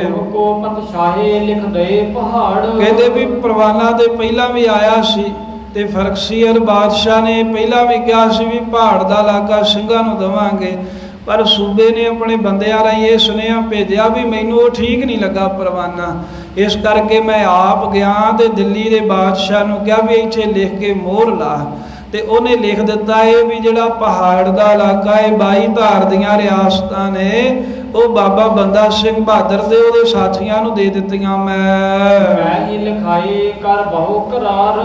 ਇਹਦਾ ਇਹਨੇ ਬੜੀ ਚਲਾਕੀ ਜੀ ਖੇਡ ਕਰਕੇ ਲਾਹੌਰ ਦੇ ਸੂਬੇ ਨੇ ਸੁਨੇਹਾ ਫੇਰ ਭੇਜਿਆ, ਵਕੀਲ ਭੇਜੇ ਵੀ ਮੈਂ ਆਪ ਕਰਾਰ ਕਰਕੇ ਆਪ ਕਹਿ ਕੇ ਬਾਦਸ਼ਾਹ ਦੇ ਕੋਲ ਬਾਬਾ ਜੀ ਦੇ ਵਾਸਤੇ ਦੇਸ਼ ਲਿਖਾ ਕੇ ਲਿਆਇਆ ਹਾਂ। ਮੈਂ ਆਖਿਓ ਬੰਦਾ ਕਰਮਾਤੀ। ਕਹਿੰਦੇ ਮੈਂ ਜਾ ਕੇ ਬਾਦਸ਼ਾਹ ਨੂੰ ਇਹ ਆਖਿਆ ਵੀ ਜਿਹੜਾ ਬਾਬਾ ਬੰਦਾ ਸਿੰਘ ਬਹਾਦਰ ਹੈ ਉਹ ਬੜਾ ਕਰਾਮਾਤੀ ਹੈ ਬਾਦਸ਼ਾਹ, ਉਹਦੇ ਵਿੱਚ ਬੜੀਆਂ ਸ਼ਕਤੀਆਂ ਨੇ। ਉਸ ਕੀ ਕਿਮਸਾਰ ਨ ਜਾਤੀ, ਵੀ ਤੂੰ ਉਹਦੀ ਸਾਰ ਕਿਉਂ ਨਹੀਂ ਜਾਣੀ, ਉਹ ਚ ਇੰਨੀਆਂ ਸ਼ਕਤੀਆਂ ਨੇ ਵੀ ਤੇਰਾ ਤਖਤ ਵੀ ਖੋ ਸਕਦਾ, ਪਰ ਵੇਖ ਉਹਨੇ ਇਦਾਂ ਕੀਤਾ ਨਹੀਂ। ਪਰ ਤੂੰ ਉਹਦੀ ਕਦਰ ਕਿਉਂ ਨਹੀਂ ਕੀਤੀ, ਬਾਬਾ ਜੀ ਨੂੰ ਬਣਦਾ ਕੋਈ ਹੱਕ ਕਿਉਂ ਨਹੀਂ ਦਿੱਤਾ। ਨਿਜ ਮਾਤਬਰ ਦਿੱਲੀ ਤੋਰੋ, ਸੋ ਇਸ ਤਰ੍ਹਾਂ ਨਵਾਬ ਨੇ ਸਿੰਘਾਂ ਨੂੰ ਦਿਲਾਸਾ ਦੇਣ ਦੇ ਲਈ ਨਾ ਬਾਦਸ਼ਾਹ ਦੇ ਵਿੱਚ ਲੈਣ ਲਈ ਕਹਿੰਦਾ ਵੀ ਵੇਖੋ ਮੈਂ ਤੇ ਲਿਖਾ ਲਿਆ, ਤੇ ਜੇ ਤੁਹਾਨੂੰ ਕੁਝ ਹੋਰ ਚਾਹੀਦਾ ਨਾ, ਵੀ ਇਹ ਗੱਲ ਥੋੜੀ ਹੈ ਵੀ ਪਹਾੜ ਦਾ ਇਲਾਕਾ ਜਿਹੜਾ ਇਹ ਥੋੜਾ ਏ, ਤੇ ਇਦਾਂ ਕਰੋ ਵੀ ਮੇਰੇ ਨਾਲ ਕੁਝ ਮੁਖੀ ਬੰਦੇ ਜਿਹੜੇ ਤੁਹਾਡੇ ਨਜ਼ਦੀਕੀ ਹੋਣ, ਤੁਹਾਡੇ ਭਰੋਸੇਯੋਗ ਹੋਣ, ਉਹ ਮੇਰੇ ਨਾਲ ਭੇਜੋ ਦਿੱਲੀ ਵੱਲ ਨੂੰ। ਇਹ ਧੋਖੇ ਦੇ ਨਾਲ ਨਾ ਜਿਵੇਂ ਕਿਵੇਂ ਗੜੀ ਦੇ ਵਿੱਚੋਂ ਸਿੰਘਾਂ ਨੂੰ ਬਾਹਰ ਕੱਢਣਾ ਚਾਹੁੰਦਾ ਏ। ਮੁਲਕ ਦਿਵਾਉ ਰਲਾਏ ਖੁਸ਼ੀ ਔਰੋ, ਤੇ ਮੈਂ ਜਾ ਕੇ ਫਿਰ ਤੁਹਾਡੇ ਨਾਲ ਫਰਮਾਇਸ਼ ਕਰਾਂਗਾ। ਪਹਿਲਾਂ ਤੇ ਮੈਂ ਲਿਖਾ ਵੀ ਲਿਆਇਆ, ਜੇ ਤੁਹਾਨੂੰ ਕੁਝ ਹੋਰ ਇਲਾਕਾ ਚਾਹੀਦਾ ਏ ਤੇ ਮੈਂ ਕਹਿ ਕੇ ਬਾਦਸ਼ਾਹ ਨੂੰ ਵੀ ਬਾਦਸ਼ਾਹ ਜੀ ਇਹ ਸਿੰਘ ਹੋਰ ਇਲਾਕਾ ਮੰਗਦੇ ਆ, ਜਿਹੜਾ ਤੁਸੀਂ ਕਹੋਗੇ ਉਹ ਵੀ ਤੁਹਾਨੂੰ ਮੈਂ ਦਬਾ ਕੇ ਫੇਰ ਆਵਾਂਗਾ। ਉਹ ਆਪ ਬੇਸ਼ੱਕ ਚੜਾਓ ਕਹੀਆ, ਸਿੰਘਾਂ ਨੇ ਕੁਝ ਨਹੀਂ ਕਿਹਾ ਹੋਏਗਾ ਨਾ ਵੀ ਤੁਸੀਂ ਸਾਨੂੰ ਰਾਜ ਕੀ ਦੇਣਾ, ਵੀ ਸਾਡੀਆਂ ਤੇ ਰਸਤਾਂ ਬਸਤਾਂ ਬਾਹਰੋਂ ਆਉਣੀਆਂ ਬੰਦ ਕਰ ਦਿੱਤੀਆਂ। ਤੇ ਬੜੀ ਚਲਾਕੀ ਦੇ ਨਾਲ ਸੂਬਾ ਕਹਿਣ ਲੱਗਾ ਵੀ ਇਦਾਂ ਕਰੋ ਵੀ ਦਿੱਲੀ ਆਪਾਂ ਜਾਵਾਂਗੇ ਬਾਅਦ ਵਿੱਚ, ਪਹਿਲਾਂ ਤੁਸੀਂ ਰਸਤ ਬਸਤ ਇਕੱਠੀ ਕਰ ਲਓ, ਮੈਂ ਖੁੱਲ੍ਹ ਦਿੰਦਾ ਇਹ ਫੌਜ ਨੂੰ ਹੁਕਮ ਹੈ ਵੀ ਤੁਸੀਂ ਕਈ ਚੜਾ ਲਓ। ਕਈ ਚੜਾਉਣੀ ਦੇ ਅਰਥ ਵਿਦਵਾਨ ਦੋ ਤਿੰਨ ਕਰਦੇ ਆ। ਇੱਕ ਤਾਂ ਉਹਨੂੰ ਕਈ ਕਹਿ ਦਿੰਦੇ ਆ ਵੀ ਜਿਵੇਂ ਬਾਹਰ ਖੇਤਾਂ 'ਚ ਫਸਲ ਅਨਾਜ ਖਲੋਤਾ ਹੋਵੇ ਤੇ ਕਈ ਦੇ ਨਾਲ ਜਾ ਕੇ ਨਿਸ਼ਾਨੀਆਂ ਲਾ ਦੇਣੀਆਂ ਵੀ ਆਹ ਸਾਡਾ ਹੋ ਗਿਆ, ਹੁਣ ਕੋਈ ਹੋਰ ਨਾ ਵੱਢੇ। ਇੱਕ ਤੇ ਉਹ ਕਈ ਕਰਨੇ ਹੁੰਦੇ ਆ। ਇੱਕ ਜਿਹੜਾ ਜਥਾ, ਜਿਹੜੇ ਲੋਕ ਖੱਚਰਾਂ ਤੇ ਜਾਂ ਹੋਰ ਬਲਦਾਂ ਤੇ ਗੱਡਿਆਂ ਤੇ ਰਸਤਾਂ ਲੱਦ ਕੇ ਲੈ ਕੇ ਆਉਂਦੇ ਨੇ ਨਾ ਫੌਜ ਦੀਆਂ, ਉਹਨਾਂ ਨੂੰ ਵੀ ਕਈ ਕਹਿ ਦਿੰਦੇ ਨੇ ਵੀ ਕਈ ਚੜਾਈ ਆਪਾਂ ਜਥਾ ਚੜਾਇਆ ਵੀ ਰਸਤਾ ਲੈਣ ਗਏ ਨੇ। ਤੇ ਇਹ ਜਿਹੜਾ ਸੂਬੇਦਾਰ ਹੈ ਸਿੰਘਾਂ ਨੂੰ ਕਹਿੰਦਾ ਵੀ ਤੁਹਾਨੂੰ ਖੁੱਲ੍ਹ ਹੈ, ਜਾਓ ਤੁਸੀਂ ਹੁਣ ਭਾਵੇਂ 1000 2000 ਜਿੰਨਾ ਜੀ ਕਰਦਾ ਇਕੱਠੇ ਹੋ ਕੇ ਤੇ ਬਾਹਰ ਜਾ ਕੇ ਤੇ ਰਸਤਾਂ ਬਸਤਾਂ ਜਿੰਨੀਆਂ ਚਾਹੀਦੀਆਂ, ਜਿੰਨਾ ਅਨਾਜ ਚਾਹੀਦਾ ਉਹ ਗੜੀ ਦੇ ਵਿੱਚ ਲੈ ਆਵੋ। ਲਾਓ ਖਰੀਦ ਖਾਣੇ ਜੋ ਚਾਹੀਏ, ਜੋ ਵੀ ਤੁਸੀਂ ਖਾਣ ਵਾਸਤੇ ਚਾਹੁੰਦੇ ਹੋ ਨਾ ਉਹ ਖਰੀਦ ਕੇ ਲੈ ਆਓ। ਜਿਹੜੀ ਜਿਹੜੀ ਰਸਤ ਦੀ ਲੋੜ ਹੈ ਇਕੱਠੀਆਂ ਕਰਕੇ ਤੇ ਗੜੀ ਦੇ ਵਿੱਚ ਲੈ ਆਵੋ। ਤਾਨੀ ਭਏ ਇੱਥੇ ਸਿੱਖ ਜੋ ਆਏ, ਸਿੰਘਾਂ ਨੂੰ ਜਦੋਂ ਇਦਾਂ ਪੇਸ਼ਕਸ਼ ਹੋਈ ਨਾ ਵੀ ਤੁਸੀਂ ਬਾਹਰ ਆ ਕੇ ਤੇ ਰਸਤਾ ਖੜ ਸਕਦੇ ਹੋ, ਸਿੰਘ ਤਬਾਰ ਨਹੀਂ ਸੀ ਕਰ ਰਹੇ। ਪਰ ਜਿਹੜੇ ਸੁਲਤਾਨੀਏ ਸਿੱਖ ਬਣੇ ਸੀ ਨਾ ਆ ਕੇ ਜਿਹੜੇ ਵਿੱਚ ਰਲ ਗਏ ਸਨ, ਇਸੇ ਕਰਕੇ ਰਲਾਏ ਸੀ ਵੀ ਤੁਸੀਂ ਦਗਾ ਕਰਿਓ। ਜਦੋਂ ਸਿੰਘਾਂ ਨੇ ਸਿਰ ਨਾਹ ਦੇ ਵਿੱਚ ਹਿਲਾਇਆ ਵੀ ਇਹਨਾਂ ਦਾ ਤਬਾਰ ਨਹੀਂ ਕਰਨਾ ਚਾਹੀਦਾ, ਕਰ ਦਗੇ ਸਿੱਖ ਪਰਮਾਏ, ਪਰ ਉਹਨਾਂ ਸੁਲਤਾਨੀਆਂ ਨੇ ਦਗਾ ਕਰਕੇ ਜਿਹੜੇ ਹੋਰ ਸਿੱਖ ਸੀ ਉਹਨਾਂ ਨੂੰ ਭਰਮਾ ਲਿਆ। ਕਹਿਣ ਲੱਗੇ ਲੈ ਸੂਬਾ ਜਿਹੜਾ ਹੈ ਉਹਦੇ ਆਪਣੇ ਤੋਂ ਡਰਦਾ ਏ, ਉਹਦੇ ਆਪ ਕਹਿ ਰਿਹਾ ਵੀ ਚਲੋ ਦਿੱਲੀ ਚੱਲਦੇ ਆ ਵੀ ਤੁਹਾਨੂੰ ਇਲਾਕਾ ਲੈ ਕੇ ਦਿੰਨੇ ਆ। ਸੂਬਾ ਦੇ ਆਪ ਕਹਿ ਰਿਹਾ ਵੀ ਤੁਸੀਂ ਬਾਹਰ ਆਓ, ਰਸਤਾਂ ਬਸਤਾਂ ਲੈ ਕੇ ਜਾਓ, ਫਿਰ ਸਾਨੂੰ ਕੀ ਡਰਨ ਦੀ ਲੋੜ ਹੈ।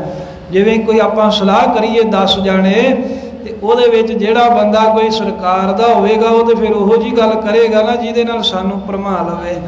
ਉਹ ਜਿਹੜੇ ਅੰਦਰ ਭੇਜੇ ਸੀ 100 200 ਸੁਲਤਾਨੀਏ ਸਿੱਖ ਬਣਾ ਕੇ, ਕਹਿੰਦੇ ਵੀ ਉਹਨਾਂ ਨੇ ਸਿੱਖਾਂ ਨੂੰ ਭਰਮਾ ਲਿਆ ਵੀ ਲੈ ਸੂਬਾ ਆਪਣੇ ਤੋਂ ਡਰਦਾ, ਇਹਨੇ ਆਪਣੇ ਲਾਗੇ ਨਹੀਂ ਆਉਣਾ, ਚਲੋ ਆਪਾਂ ਜਾਂਦੇ ਆ ਰਸਤਾਂ ਬਸਤਾਂ ਲੈ ਕੇ। ਉਹਨੇ ਕਹਿੰਦੇ ਅਸੀਂ ਵੀ ਨਾਲ ਚੱਲਦੇ ਆ, ਆਪਾਂ ਇਕੱਠੇ ਹੀ ਬਾਹਰ ਜਾਂਦੇ ਆ। ਏਦਾਂ ਸਿੰਘਾਂ ਨੂੰ ਭਰਮਾ ਲਿਆ।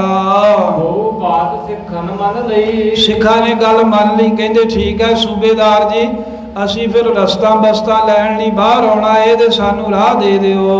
ਸੁਣਤ ਕਹੀ ਉਹਨੇ ਛੋੜੇ ਦਈ, ਆ ਕਹਿੰਦੇ ਵੀ ਉਹਨਾਂ ਲੋਕਾਂ ਦੀਆਂ ਕਈਆਂ ਗੱਲਾਂ ਜਿਹੜੀਆਂ ਸੀ ਨਾ ਉਹ ਸੁਣਨੀਆਂ ਛੱਡ ਹੀ ਦਿੱਤੀਆਂ। ਭਾਵ ਕਿ ਨਿਸ਼ਚਿੰਤ ਹੋ ਗਏ, ਬਿਲਕੁਲ ਬੇਫਿਕਰ ਹੋ ਕੇ ਜਿਹੜੇ ਸਿੰਘ ਸੀ ਉਹ ਜਥਾ ਲੈ ਕੇ ਸਖੀ ਸਰਵਰੀਆਂ ਦੇ ਭਰਮਾਏ ਹੋਏ ਤੇ ਜਿਹੜਾ ਲਾਹੌਰ ਦਾ ਸੂਬਾ ਅਬਦੁਲ ਸਮੁੱਦ ਖਾਨ ਉਹਦੇ ਰਾਹੀਂ ਝੂਠੀਆਂ ਲਿਖਤਾਂ ਪੜ੍ਹ ਕਰਕੇ ਭਰਮ ਗਏ ਤੇ ਰਸਤਾ ਲੈਣ ਲਈ ਬਾਹਰ ਨਿਕਲ ਆਏ। ਮਨਸਾ ਤੁਰਕਣ ਕੀ ਪਈ ਪੂਰੀ, ਕਹਿੰਦੇ ਜਿਹੜੀ ਤੁਰਕਾਂ ਦੀ ਮਨਸਾ ਸੀ ਨਾ ਉਹ ਪੂਰੀ ਹੋ ਗਈ। ਇਹ ਚਾਹੁੰਦੇ ਸੀ ਵੀ ਸਿੰਘ ਜਿਹੜੇ ਆ ਇਹਨਾਂ ਨੂੰ ਆਪਾਂ ਗਿਣਤੀ ਘਟਾਈਏ, ਵੀ ਅੰਦਰ ਗੜੀ ਦੇ ਵਿੱਚ ਸਿੰਘ ਥੋੜੇ ਰਹਿ ਜਾਣ ਤੇ ਕੁਝ ਬਾਹਰ ਆਉਣ ਤੇ ਫੜ ਕੇ ਇਹਨਾਂ ਨੂੰ ਮਾਰ ਦਈਏ। ਹੁਣ ਜਦੋਂ ਸਿੰਘ ਬਾਹਰ ਜਾਣ ਦੇ ਲਈ ਰਸਤਾ ਲੈ ਕੇ ਆਉਣ ਦੇ ਲਈ ਤਿਆਰ ਹੋ ਗਏ ਤੇ ਤੁਰਕਾਂ ਦੀ ਮਾਨੋ ਵੀ ਮਨ ਦੀ ਗੱਲ ਖਾਸ ਪੂਰੀ ਹੋ ਗਈ ਹੈ। ਚਾਹਤ ਥੋ ਤੁਰਕ ਜ਼ਰੂਰੀ। ਕਹਿੰਦੇ ਜਿਵੇਂ ਤੁਰਕ ਚਾਹੁੰਦੇ ਸੀ ਨਾ ਵੀ ਸਿੰਘ ਜਿਹੜੇ ਆ ਇਹ ਵੱਖੋ ਵੱਖ ਕਰਕੇ ਮਾਰੀਏ ਤੇ ਉਹੀ ਗੱਲ ਬਣ ਆਏ। ਦੀਨੀ ਕਹੀ ਚੜਾਏ ਉਨ ਲਖਿਆ ਨਾ ਉਨ ਕੋ ਪੋਚ। ਜਿਹੜੇ ਸਿੰਘ ਸਾਨੇ ਨਾ ਜਥਾ ਬਣਾ ਲਿਆ, ਕਈ ਚੜਾਈ ਰਸਤਾ ਬਸਤਾ ਲੈਣ ਵਾਸਤੇ ਨਿਕਲ ਆਏ ਬਾਹਰ, ਪਰ ਇਹਨਾਂ ਨੇ ਤੁਰਕਾਂ ਦਾ ਛਲ ਫਰੇਬ ਨਹੀਂ ਜਾਣਿਆ। ਕੁਝ ਉਹਨਾਂ ਦੀਆਂ ਗੱਲਾਂ 'ਚ ਆ ਗਏ, ਕੁਝ ਜਿਹੜੇ ਨਕਲੀ ਸਿੰਘ ਆ ਕੇ ਬਣ ਕੇ ਨਾਲ ਰਲੇ ਸੀ ਉਹਨਾਂ ਦੀਆਂ ਗੱਲਾਂ 'ਚ ਆ ਕੇ ਕਹਿੰਦੇ ਲੈ ਡਰਨ ਦੀ ਕੀ ਲੋੜ ਹੈ, ਅਸੀਂ ਵੀ ਤੁਹਾਡੇ ਨਾਲ ਚੱਲਦੇ ਆ। ਇਹਨਾਂ ਨੇ ਤੇ ਭੱਜਣਾ ਸੀ ਨਾ ਰਾਹ ਦੇ ਵਿੱਚੋਂ, ਉਹ ਕਹਿੰਦੇ ਅਸੀਂ ਵੀ ਤੁਹਾਡੇ ਨਾਲ ਜਾਵਾਂਗੇ, ਕੁਝ ਨਹੀਂ ਹੁੰਦਾ। ਇਹਦਾ ਕਹਿੰਦੇ ਦਗਾ ਛਲ ਫਰੇਬ ਸਿੰਘ ਜਾਣ ਨਾ ਸਕੇ, ਕਿਉਂਕਿ ਕਈ ਦਿਨਾਂ ਦੇ ਘੋੜੇ ਵੀ ਭੁੱਖੇ ਪਿਆਸੇ ਸਨ, ਆਪ ਵੀ ਭੁੱਖੇ ਪਿਆਸੇ ਸੀ। ਜਿਹੜੇ ਸਿੰਘ ਘੋੜਿਆਂ ਵਾਲੇ ਨੇ ਆਪਣੀ ਭੁੱਖ ਦਾ ਦੁੱਖ ਤਾਂ ਉਹ ਕੁਝ ਸਮਾਂ ਜਰ ਸਕਦੇ ਹੈ, ਪਰ ਆਪਣੇ ਘੋੜਿਆਂ ਦੇ ਨਾਲ ਇੰਨਾ ਪਿਆਰ ਕਰਦੇ ਨੇ ਵੀ ਉਹਨਾਂ ਦਾ ਦੁੱਖ ਨਹੀਂ ਜਰ ਸਕਦੇ। ਕਿਉਂਕਿ ਕਲਗੀਧਰ ਮਹਾਰਾਜ ਸਾਹਿਬ ਨੇ ਆਪਣੀ ਸਵਾਰੀ ਵਾਲੇ ਘੋੜੇ ਦਾ ਨਾਂ ਹੀ ਜਾਨ ਭਾਈ ਰੱਖਿਆ ਸੀ ਨਾ। ਕਹਿੰਦੇ ਵੀ ਇਹ ਸਾਨੂੰ ਜਾਨ ਤੋਂ ਵੀ ਪਿਆਰਾ ਹੈ, ਵੀ ਅਸੀਂ ਇਹਨੂੰ ਭਾਈਆਂ ਵਾਂਗ ਸਮਝਦੇ। ਇਵੇਂ ਸਿੰਘ ਘੋੜਿਆਂ ਦੇ ਨਾਲ ਪਿਆਰ ਕਰਦੇ ਸਨ। ਉਹਨਾਂ ਸੋਚਿਆ ਵੀ ਘੋੜੇ ਪਿਆਸ ਨਾਲ ਤੜਫ ਰਹੇ ਆ, ਕਈ ਤੇ ਮਰ ਗਏ ਆ, ਤੇ ਚਲੋ ਰਸਤ ਲੈ ਕੇ ਆਈਏ। ਇਹਨਾਂ ਚੀਜ਼ਾਂ ਨੂੰ ਸੋਚ ਕੇ ਤੇ ਦਗਾ ਨਾ ਪਛਾਣ ਸਕੇ। ਦਗਾ ਸਭ ਕਰੇ ਮਾਰਨ ਵਾਲੇ ਜੋਚ। ਕਹਿੰਦੇ ਵੀ ਇਹਨਾਂ ਸਿੰਘਾਂ ਨੇ ਖਿਆਲ ਭੁਲਾ ਦਿੱਤਾ ਵੀ ਜਿਹੜਾ ਵੈਰੀ ਹੁੰਦਾ ਹੈ ਨਾ ਇਹ ਦਗਾ ਕਰਨ ਵਾਸਤੇ ਸਭ ਕੁਝ ਕਰਦਾ ਹੈ। ਕਹਿੰਦੇ ਵੀ ਜਿਹੜਾ ਦੁਸ਼ਮਣ ਹੁੰਦਾ ਹੈ, ਦੁਸ਼ਮਣ ਬਾਤ ਕਰੇ ਅਣ ਹੋਈ, ਜਿਹੜੀ ਗੱਲ ਕਦੀ ਪਹਿਲਾਂ ਹੋਈ ਨਾ ਹੋਵੇ ਦੁਸ਼ਮਣ ਉਹ ਵੀ ਗੱਲ ਕਰ ਦਿੰਦਾ ਹੈ ਦਗਾ ਕਰਨ ਦੇ ਲਈ। ਤੇ ਜਿਹੜੇ ਵੈਰੀ ਸੀ ਤੁਰਕ ਸਨ, ਇਹਨਾਂ ਨੇ ਦਗਾ ਕਰਨ ਵਾਲੀ ਸਾਰੀ ਸਲਾਹ ਬਣਾ ਕੇ ਤੇ ਸਿੰਘਾਂ ਨੂੰ ਮਾਰਨ ਦੇ ਲਈ, ਤੰਗ ਕਰਨ ਦੇ ਲਈ ਯਤਨ ਬਣਾ ਲਿਆ। ਸੋ ਜਿਮ ਪਾਛੇ ਹਟੇ ਸਿੰਘ ਸੰਗੁੱਚੀ ਖਾਏ। ਕਹਿੰਦੇ ਜਦੋਂ ਕੋਈ ਸ਼ੇਰ ਆਉਂਦਾ ਨਾ ਜਦੋਂ, ਤੇ ਸ਼ੇਰ ਨੂੰ ਵੇਖ ਕਰਕੇ ਜਿਹੜੇ ਝੋਟੇ ਆਦਿਕ ਹੁੰਦੇ ਆ ਉਹਨੂੰ ਵੇਖ ਕੇ ਜਿੱਦਾਂ ਡਰ ਕੇ ਪਿਛਾਂਹ ਭੱਜ ਜਾਂਦੇ ਆ ਨਾ, ਜਾਂ ਜਦੋਂ ਕੋਈ ਸ਼ਿਕਾਰੀ ਵੇਖਦਾ ਵੀ ਹਿਰਨਾਂ ਦੀ ਡਾਰ ਆ ਰਹੀ ਹੈ ਤੇ ਉਹਦਾ ਸ਼ਿਕਾਰ ਕਰਨ ਤੋਂ ਪਹਿਲਾਂ ਉਹ ਪਿਛਾਂਹ ਭੱਜ ਜਾਂਦੇ ਆ ਵੀ ਇਹਨਾਂ ਨੂੰ ਨਿਸ਼ਚਿੰਤ ਹੋ ਲੈਣ ਦਿਓ। ਤੇ ਜਦੋਂ ਉਹ ਇਕੱਲੇ ਇਕੱਲੇ ਹੋ ਜਾਂਦੇ ਆ ਫੇਰ ਉਹ ਦਾਲ ਲਾਉਂਦੇ ਨੇ। ਇਸੇ ਤਰ੍ਹਾਂ ਤੁਰਕਾਂ ਕੀ ਕੀਤਾ ਵੀ ਜਦੋਂ ਸਿੰਘ ਬਾਹਰ ਆਏ ਤੇ ਸਿੰਘਾਂ ਨੂੰ ਬਾਹਰ ਆਉਂਦਿਆਂ ਵੇਖ ਕੇ ਤੁਰਕ ਪਿਛਾਂਹ ਹੋ ਗਏ।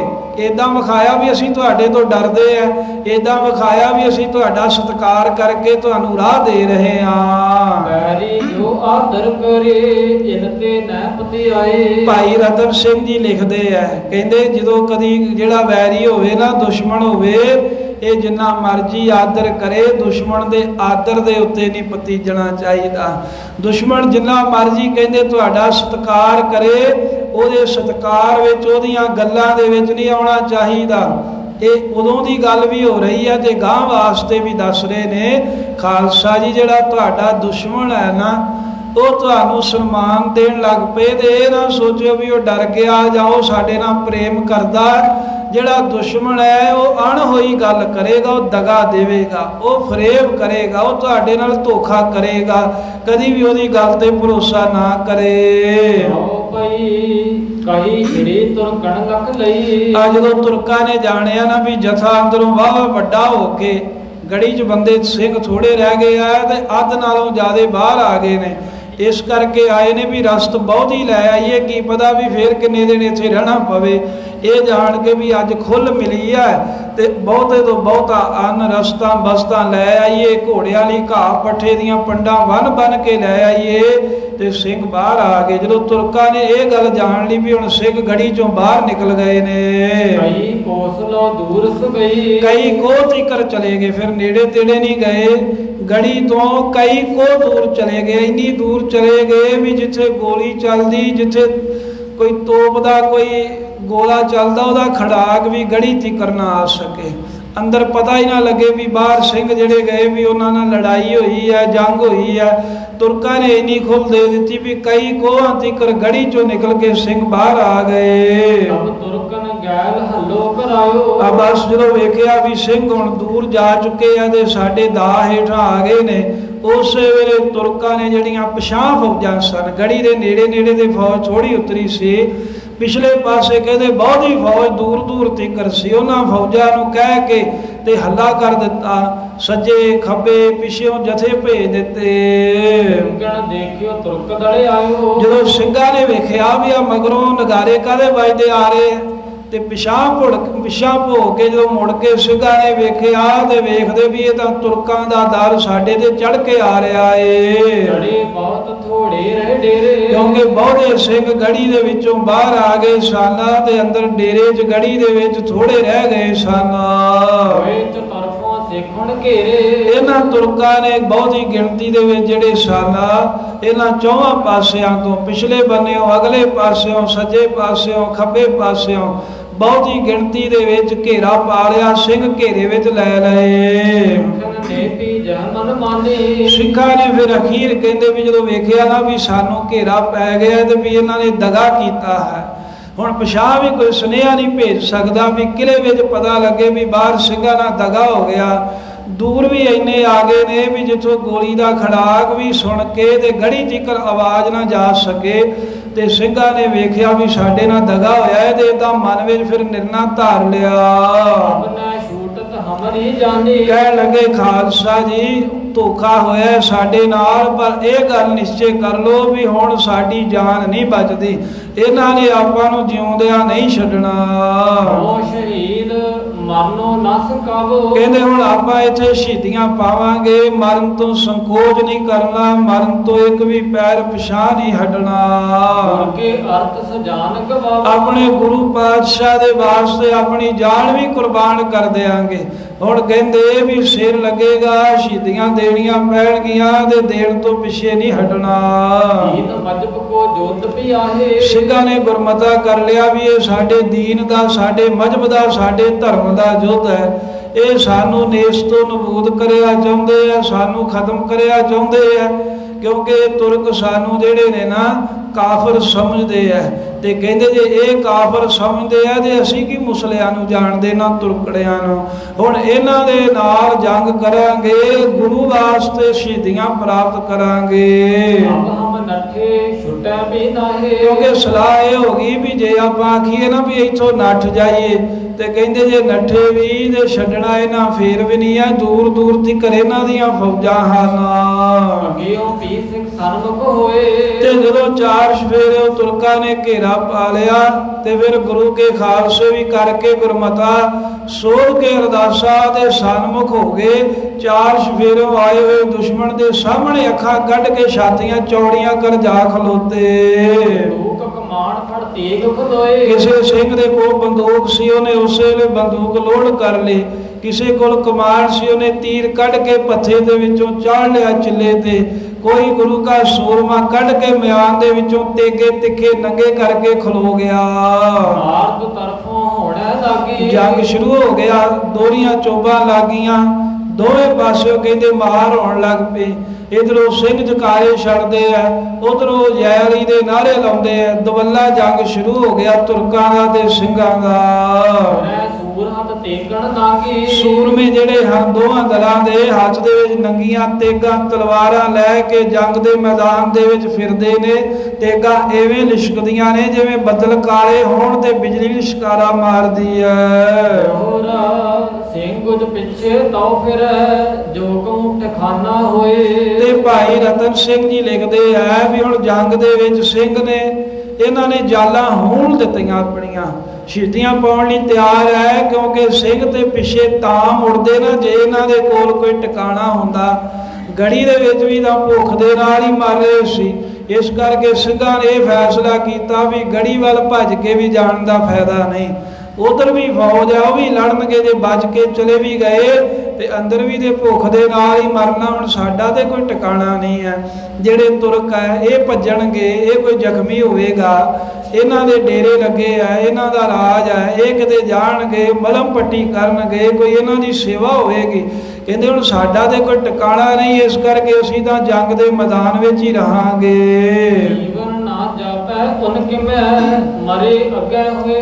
ਸਿੰਘਾਂ ਨੂੰ ਇਹ ਪਤਾ ਲੱਗ ਗਿਆ ਵੀ ਹੁਣ ਸਾਡਾ ਇਹ ਜੀਵਨ ਨਹੀਂ ਕਿਸੇ ਢੰਗ ਦੇ ਨਾਲ ਵੀ ਰਹਿ ਸਕਦਾ। ਤੇ ਫਿਰ ਕਾਇਰ ਕਿਉਂ ਬਣਨਾ, ਗੀਤੀ ਕਿਉਂ ਬਣਨਾ, ਸ਼ੇਰ ਦੀ ਨਿਆਈ। ਕਹਿੰਦੇ ਮਰਦਾਂ ਦੀ ਤਰ੍ਹਾਂ ਅੱਗੇ ਹੋ ਕੇ ਮਰੀਏ, ਜੰਗ ਦੇ ਵਿੱਚ ਸਨਮੁਖ ਹੋ ਕੇ ਸ਼ਹੀਦੀਆਂ ਪਾਈਏ। ਭਈ ਖੜ ਸਿੱਖਣ ਤੇ ਸ਼ਸਤਰ ਚਲਾਏ। ਸਿੰਘਾਂ ਨੇ ਉਸੇ ਵੇਲੇ ਸਾਧ ਸੰਗਤ ਖਲੋ ਗਏ ਸਾਹਮਣੇ ਵੈਰੀਆਂ ਦੇ ਅੱਗੇ, ਤੇ ਆਉਂਦੇ ਹੋਏ ਤੁਰਕਾਂ ਦੇ ਉੱਤੇ ਆਪਣੇ ਸ਼ਸਤਰਾਂ ਦੇ ਵਾਰ ਕੀਤੇ ਨੇ। ਅੱਗੇ ਨਾ ਪਿੱਛੇ ਪਗ ਅੱਗੇ ਧਾਏ। ਭਾਵੇਂ ਜਿੰਨਾ ਮਰਜੀ ਤੁਰਕਾਂ ਨੇ ਹੱਲਾ ਕੀਤਾ, ਸੂਰਮੇ ਪੈਰ ਪਿਛਾਂਹ ਨਹੀਂ ਹਟੇ। ਅੱਗੇ ਨੂੰ ਤਾਂ ਕਦਮ ਪੁੱਟ ਕੇ ਵੈਰੀ ਵੱਲ ਤਾਂ ਗਏ ਹੋਣਗੇ, ਪਰ ਵੈਰੀ ਨੂੰ ਆਪਣੇ ਵੱਲ ਆਉਂਦਾ ਵੇਖ ਕੇ ਪਿੱਛੇ ਨੂੰ ਨਹੀਂ ਗਏ। ਭਰੀ ਬੰਦੂਕ ਸਦਈ ਚਲਾਏ। ਜਦੋਂ ਤੁਰਕ ਹੱਲਾ ਕਰਦੇ ਨੇੜੇ ਆ ਰਹੇ ਸਨ, ਜਿਨ੍ਹਾਂ ਸਿੰਘਾਂ ਦੇ ਕੋਲ ਬੰਦੂਕਾਂ ਸੀ, ਗੋਲੀਆਂ ਭਰੀਆਂ, ਉਹਨਾਂ ਨੇ ਇੱਕ ਵਾਰ ਇਕੱਠੀਆਂ ਹੀ ਗੋਲੀਆਂ ਚਲਾ ਦਿੱਤੀਆਂ, ਸਲਖ ਚਲਾ ਦਿੱਤੇ। ਫੇਰ ਨਾ ਨਿਕਸਣ ਦੇਨੀ ਕਾਏ। ਪਰ ਤੁਰਕਾਂ ਦੀ ਫੌਜ ਇੰਨੀ ਕੁ ਅੱਗੇ ਵੱਧ ਕੇ ਆ ਗਈ ਸੀ ਵੀ ਇੱਕ ਵਾਰਾਂ ਦੇ ਜਿਹੜੀਆਂ ਗੋਲੀਆਂ ਭਰੀਆਂ ਸਨ ਉਹ ਤਾਂ ਚਲਾ ਦਿੱਤੀਆਂ, ਦੂਜੀ ਵਾਰਾਂ ਗੋਲੀਆਂ ਭਰ ਕੇ ਚਲਾਉਣ ਦਾ ਸਮਾਂ ਨਹੀਂ ਸਿੰਘਾਂ ਦੇ ਕੋਲ ਮਿਲਿਆ। ਅਬ ਸਿੰਘਣ ਫੜ ਲਈ ਤਲਵਾਰ। ਫਿਰ ਸਿੰਘਾਂ ਨੇ ਉਸ ਵੇਲੇ ਬੰਦੂਕਾਂ ਰੱਖਤੀਆਂ ਇੱਕ ਪਾਸੇ, ਤੇ ਨਿੱਤ ਦੀ ਸਾਤਣ ਤਲਵਾਰ ਸੜਕ ਮਿਆਨੋਂ ਕੱਢੀਆਂ, ਤਿੱਖੀਆਂ ਤਲਵਾਰਾਂ ਗੁਰੂ ਕੇ ਸੂਰਮਿਆਂ ਨੇ ਉਸ ਵੇਲੇ ਮਿਆਨਾਂ ਦੇ ਵਿੱਚੋਂ ਕੱਢ ਲਈਆਂ। ਚਲਾਈ ਤਿਸ ਕਰ ਗਈ ਪਾਰ। ਤੇ ਸੂਰਮਿਆਂ ਨੇ ਏਦਾਂ ਵਾਰ ਕੀਤੇ, ਕਹਿੰਦੇ ਵੱਧਦੇ ਆਏ ਦੁਸ਼ਮਣ ਦੇ, ਜਿਹਦੇ ਵੀ ਤਲਵਾਰ ਦਾ ਵਾਰ ਕੀਤਾ ਉਹਦੇ ਦੋ ਟੋਟੇ ਕਰਕੇ, ਸਰੀਰ ਦੇ ਦੋ ਹਿੱਸੇ ਕਰਕੇ ਸ੍ਰੀ ਸਾਹਿਬ ਆਰ ਪਾਰ ਹੋ ਗਏ। ਤੀਰਅੰਦਾਜ਼ ਤੀਰ ਚਲਾਏ। ਜਿਹੜੇ ਤੀਰਅੰਦਾਜ਼ ਸਨ, ਜਿਨ੍ਹਾਂ ਸਿੰਘਾਂ ਦੇ ਕੋਲ ਤੀਰ ਕਮਾਨ ਨੇ, ਉਹਨਾਂ ਨੇ ਵੈਰੀਆਂ ਦਾ ਨਿਸ਼ਾਨਾ ਤੱਕ ਕੇ ਤੀਰਾਂ ਦੇ ਨਾਲ ਦੁਸ਼ਮਣਾਂ ਨੂੰ ਵਿੰਨ ਦਿੱਤਾ, ਛਲਣੀ ਕਰ ਦਿੱਤਾ। ਨੇਜਨ ਵਾਲਣ ਨੇਜੇ ਖੁਭਾਏ। ਜਿਨ੍ਹਾਂ ਸਿੰਘਾਂ ਦੇ ਕੋਲ ਨੇਜੇ ਹਨ, ਬਰਸ਼ੀਆਂ ਨੇ, ਇਹਨਾਂ ਨੇ ਮਧਾਣੀ ਦੀ ਨਿਆਈ ਘੁਮਾ ਕੇ ਵੈਰੀਆਂ ਦੀਆਂ ਛਾਤੀਆਂ ਵਿੰਨ ਦਿੱਤੀਆਂ। ਬਰਸ਼ਨ ਵਾਲਣ ਬਰਛੀ ਲਾਈ। ਜਿਨ੍ਹਾਂ ਦੇ ਕੋਲ ਬਰਸ਼ੇ ਆ, ਜਿਨ੍ਹਾਂ ਦੇ ਕੋਲ ਬਰਸ਼ੀਆਂ ਨੇ, ਵੈਰੀ ਦੇ ਕਹਿੰਦੇ ਮਾਰ ਕੇ ਆਹੂ ਲਾ ਦਿੱਤੇ। ਇੱਕ ਦੋਏ ਪਾਰ ਲੰਘਾਈ। ਜਦੋਂ ਸਿੰਘਾਂ ਨੇ ਬਰਸ਼ੀਆਂ ਚਲਾਈਆਂ, ਤੀਰ ਚਲਾਏ ਜਾਂ ਗੋਲੀਆਂ ਚਲਾਈਆਂ ਨੇ, ਤੇ ਕਹਿੰਦੇ ਵੀ ਇੱਕ ਦੋ ਤੋਂ ਪਾਰ ਕੱਢ ਦਿੱਤੀ ਹੈ। ਤੁਰਕ ਵੀ ਮਾਰੇ ਲਾਲਾ ਤਾਣ। ਅੱਗੇ ਤੁਰਕ ਜਿਹੜੇ ਹਨ ਉਹ ਵੀ ਪਠਾਨ ਨੇ, ਤਗੜੇ ਸੂਰਮੇ ਆ, ਉਹ ਕਿਹੜੇ ਘੱਟ ਨੇ। ਜਦੋਂ ਸਿੰਘ ਵਾਰ ਕਰਦੇ ਆ ਤੇ ਤੁਰਕ ਵੀ ਆਪਣਾ ਬਲ ਲਾ ਕੇ, ਆਪਣਾ ਪੂਰਾ ਤਾਣ ਲਾ ਕੇ ਸਿੰਘਾਂ ਵੱਲ ਇਸੇ ਤਰ੍ਹਾਂ ਸ਼ਸਤਰ ਚਲਾਉਂਦੇ ਨੇ। ਘਟ ਮੱਚ ਗਏ ਉਹਾਂ ਕਮਥਾਨ। ਇਹ ਤਾਂ ਕਹਿੰਦੇ ਵੀ ਲੈਣ ਤਾਂ ਸਿੰਘ ਬਸਤ ਗਏ ਸੀ, ਪਰ ਧੋਖੇ ਨਾਲ ਜਦੋਂ ਘੇਰਾ ਪਾਇਆ ਤੇ ਫਿਰ ਸਿੰਘਾਂ ਜੰਗ ਸ਼ੁਰੂ ਕਰਤਾ, ਹੱਥ ਖੋਲ ਤੇ ਕਮਸਾਨ ਦਾ ਕਹਿੰਦੇ ਗਹਿ ਗੱਜ ਯੁੱਧ ਸ਼ੁਰੂ ਹੋ ਗਿਆ, ਗਹਿ ਗੱਜ ਲੜਾਈ ਸ਼ੁਰੂ ਹੋ ਗਈ। ਸਿੰਘ ਤੋਂ ਜਿੰਦ ਨਿਜ ਸੰਕ ਨ ਕਰ। ਕਿਉਂਕਿ ਸਿੰਘ ਜਦੋਂ ਲੜਦੇ ਆ ਤੇ ਆਪਣੀ ਜਾਨ ਦੀ ਫਿਰ ਸ਼ੰਕਾ ਨਹੀਂ, ਪਰਵਾਹ ਨਹੀਂ ਕਰਦੇ, ਬਿਲਕੁਲ ਨਿਸ਼ਚਿੰਤ ਹੋ ਕੇ। ਇਹਨਾਂ ਨੂੰ ਕੋਈ ਜਾਨ ਬਚਾਉਣ ਦਾ ਫਿਕਰ ਨਹੀਂ ਹੈ ਵੀ ਅਸੀਂ ਜਾਨ ਸਲਾਮਤ ਰੱਖਣੀ ਹੈ, ਕੋਈ ਸੰਕੋਚ ਨਹੀਂ ਕਰਦੇ ਲੜਨ ਲੱਗਿਆ। ਕਹਿੰਦੇ ਲੜਦੇ ਤਾਂ ਤੁਰਕ ਵੀ ਆ, ਪਰ ਉਹਨਾਂ ਨੂੰ ਨਾਲ ਜਾਨ ਵੀ ਪਿਆਰੀ ਹੈ। ਕਹਿੰਦੇ ਤਨਖਾਹ ਲੈ ਕੇ ਘਰੇ ਦਵਾਂਗੇ ਤਾਂ ਹੀ ਜੇ ਜੀਂਦੇ ਰਵਾਂਗੇ, ਜੇ ਮਰ ਗਏ ਫਿਰ ਤਨਖਾਹ ਕੌਣ ਲਊ। ਸਿੰਘ ਜਿਹੜੇ ਆ ਇਹ ਹੁਣ ਬਿਨਾਂ ਤਨਖਾਹਾਂ ਤੋਂ ਫੌਜਾਂ ਵਿੱਚ ਭਰਤੀ ਆ। ਇਹ ਤਾਂ ਮਹਾਰਾਜ ਦੇ ਨਾਂ ਤੇ ਕੁਰਬਾਨੀਆਂ ਸ਼ਹੀਦੀਆਂ ਦੇਣ ਵਾਸਤੇ ਆਇਆ ਗੁਰੂ ਕਾ ਖਾਲਸਾ। ਪਰ ਜਿਹੜੇ ਤੁਰਕ ਆਏ ਤਨਖਾਹਾਂ ਲੈਣ ਵਾਸਤੇ ਨੌਕਰੀਆਂ ਲਈ ਕੰਮ ਕਰਦੇ ਨੇ। ਇਸੇ ਕਰਕੇ ਤਨਖਾਹ ਲੈਣ ਵਾਲਾ ਬੰਦਾ ਕਿਤੇ ਵੀ ਹੋਵੇ ਉਹ ਪੰਥ ਦੇ ਪੂਰੇ ਭਲੇ ਦੀ ਗੱਲ ਨਹੀਂ ਕਰ ਸਕਦਾ। ਜਿਨ੍ਹਾਂ ਨੂੰ ਲਾਲਚ ਹੋਵੇਗਾ ਉਹ ਲਾਲਚੀ ਬੰਦੇ ਕਿਉਂ ਧਰਮ ਯੁੱਧ ਵਾਸਤੇ ਲੜਨ ਮਰਨਗੇ। ਤੇ ਜਦੋਂ ਵੇਖਿਆ ਵੀ ਘਮਸਾਨ ਦਾ ਜੰਗ ਹੋ ਰਿਹਾ ਏ, ਸਿੰਘ ਲੜਨੋਂ ਤੇ ਮਰਨੋਂ ਦੋਵੇਂ ਗੱਲਾਂ ਤੋਂ ਪਿੱਛੇ ਨਹੀਂ ਹਟਦੇ। ਪਰ ਜਿਹੜੇ ਤੁਰਕ ਆ ਉਹ ਲੜਦੇ ਵੀ ਅੱਗੇ ਆ ਕੇ। ਤੇ ਜਦੋਂ ਵੇਖਦੇ ਆ ਨਾ ਵੀ ਸਿੰਘ ਸਾਡੇ ਵੱਲ ਵਧਿਆ ਆ ਰਿਹਾ, ਵੀ ਸਾਡਾ ਦਾ ਨਹੀਂ ਲੱਗਣਾ, ਵੀ ਮੇਰਾ ਵਾਰ ਖਾਲੀ ਗਿਆ, ਹੁਣ ਸਿੰਘ ਨੇ ਵਾਰ ਮੇਰੇ ਤੇ ਕਰਨਾ ਏ, ਤੇ ਕਹਿੰਦੇ ਵੀ ਇਹ ਪਛਾਣ ਵੀ ਭੱਜ ਜਾਂਦੇ, ਕਹਿੰਦੇ ਜਾਨ ਬਚਾਓ ਹੁਣ। ਸਿੰਘ ਤੋਂ ਸ਼ਸਤਰ ਮੁਖ ਪਰ ਲੈ। ਜਿਹੜੇ ਮਹਾਰਾਜ ਜੀ ਦੇ ਸਿੰਘ ਆ ਇਹਦੇ ਸ਼ਸਤਰ ਦਾ ਵਾਰ ਆਪਣੀ ਛਾਤੀ ਤੇ ਆਪਣੇ ਮੁਖ ਤੇ ਲੈਂਦੇ ਨੇ, ਸਾਹਮਣੇ ਛਾਤੀ ਢਾ ਦਿੰਦੇ ਨੇ। ਤੁਰਕ ਪੈਰ ਕੁਝ ਪਿੱਛਾ ਦੇ। ਪਰ ਜਿਹੜੇ ਤੁਰਕ ਆ ਇਹ ਕਹਿੰਦੇ ਪਿੱਠ ਕਰਕੇ ਪਿਛਾਂ ਭੱਜ ਜਾਂਦੇ ਆ, ਕਹਿੰਦੇ ਵੀ ਪਿੱਠ ਵਿਖਾ ਦਿੰਦੇ ਨੇ ਸਾਹਮਣੇ ਸ਼ਸਤਰ ਵੇਖ ਕੇ। ਪਰ ਸਿੰਘ ਜਦੋਂ ਵੀ ਸ਼ਹੀਦ ਹੁੰਦਾ ਹੈ ਕੋਈ, ਕਹਿੰਦੇ ਸਾਹਮਣੇ ਨੂੰ ਡਿੱਗ ਕੇ ਸ਼ਹੀਦ ਹੁੰਦਾ ਹੈ। ਛਾਤੀ ਜਿਹੜੀ ਆ ਹਮੇਸ਼ਾ ਸਿੰਘਾਂ ਦੀ ਧਰਤੀ ਦੇ ਵੱਜਦੀ ਹੈ। ਇਸ ਤਰ੍ਹਾਂ ਸਿੰਘ ਸਨਮੁਖ ਹੋ ਕੇ ਸ਼ਹੀਦੀਆਂ ਪ੍ਰਾਪਤ ਕਰਦੇ ਨੇ, ਤੁਰਕ ਪਿਛਾਂ ਨੂੰ ਭੱਜ ਕੇ ਮਰਦੇ ਹਨ। ਤੁਰਕਤ ਪਿਛੈ ਮੁੜ ਬਚੈ ਸਿੰਘਨ ਪਿਛੈ ਨ ਥਾਨ। ਭਾਈ ਰਤਨ ਸਿੰਘ ਜੀ ਕਹਿੰਦੇ ਵੀ ਜਿਹੜੇ ਤੁਰਕ ਹੈ ਉਹਦੇ ਪਿੱਛੇ ਭੱਜ ਕੇ ਆਪਣੀ ਜਾਨ ਬਚਾ ਲੈਂਦੇ ਨੇ, ਆਪਣੇ ਕੈਂਪ 'ਚ ਪਹੁੰਚ ਜਾਂਦੇ ਨੇ, ਪਰ ਜਿਹੜੇ ਗੁਰੂ ਕੇ ਸਿੰਘ ਆ ਕਹਿੰਦੇ ਉਹਨਾਂ ਨੂੰ ਕਿੱਥੇ ਥਾਂ ਹੈ, ਕੋਈ ਪਿਛਾਂਹ ਮੁੜਨ ਦੀ ਨਾ ਗਾਂਹ ਜਾਣ ਦੀ। ਤੁਰਕ ਤਾਂ ਜਿਹੜੇ ਭੱਜ ਜਾਂਦੇ ਆ ਵੀ ਚਲੋ ਜੇ ਜ਼ਖਮੀ ਹੋ ਗਏ ਆ ਤੇ ਪਹੁੰਚੀਏ ਕੈਂਪ ਦੇ ਵਿੱਚ, ਉੱਥੇ ਦਾ ਜਿਹੜੇ ਸਾਡੇ ਕੋਲ ਜਰਾਹ ਨੇ, ਸਾਡੇ ਕੋਲ ਵੈਦ ਨੇ, ਵੀ ਆਪੇ ਮਲਮ ਪੱਟੀ ਕਰਨਗੇ, ਦਵਾਈ ਦੇਣਗੇ, ਫੇਰ ਠੀਕ ਹੋ ਜਾਵਾਂਗੇ, ਜ਼ਖਮ ਸੀਣਗੇ। ਪਰ ਜਿਹੜੇ ਸਿੰਘ ਆ ਉਹ ਕਿੱਥੇ ਜਾਣ, ਕੋਈ ਜਰਾਹ ਕੋਲ ਨਹੀਂ। ਇਸ ਕਰਕੇ ਜਿਹੜੇ ਸਿੰਘਾਂ ਦੇ ਫੱਟ ਲੱਗ ਗਿਆ, ਜੋ ਮਰਜੀ ਸੱਟ ਲੱਗ ਗਈ, ਸੂਰਮੇ ਪਰਵਾਹ ਨਹੀਂ ਕਰਦੇ, ਕਹਿੰਦੇ ਵੀ ਹੁਣ ਤੇ ਇੱਥੇ ਲੜ ਕੇ ਸ਼ਹੀਦੀਆਂ ਪਾਵਾਂਗੇ। ਸਿੰਘਨ ਆਸਾ ਛੁੱਟ ਗਈ ਤੁਰਕ ਤੋਂ ਆਸਰ ਖਾਨ। ਸਿੰਘਾਂ ਨੇ ਤੇ ਜਿਉਣ ਦੀ ਆਸ ਲਾ ਦਿੱਤੀ ਹੈ। ਕਹਿੰਦੇ ਵੀ ਜਦੋਂ ਅਸੀਂ ਦਲ ਵਿੱਚ ਭਰਤੀ ਹੋਏ ਸੀ ਖਾਲਸੇ ਦੇ, ਉਦੋਂ ਭਰਤੀ ਹੁੰਦੇ ਸਾਨੂੰ ਇਹ ਪਤਾ ਸੀ ਵੀ ਹੁਣ ਪਤਾ ਨਹੀਂ ਹੈ ਵੀ ਕਿੱਦਣ ਸ਼ਹੀਦੀ ਹੋ ਜਾਵੇ।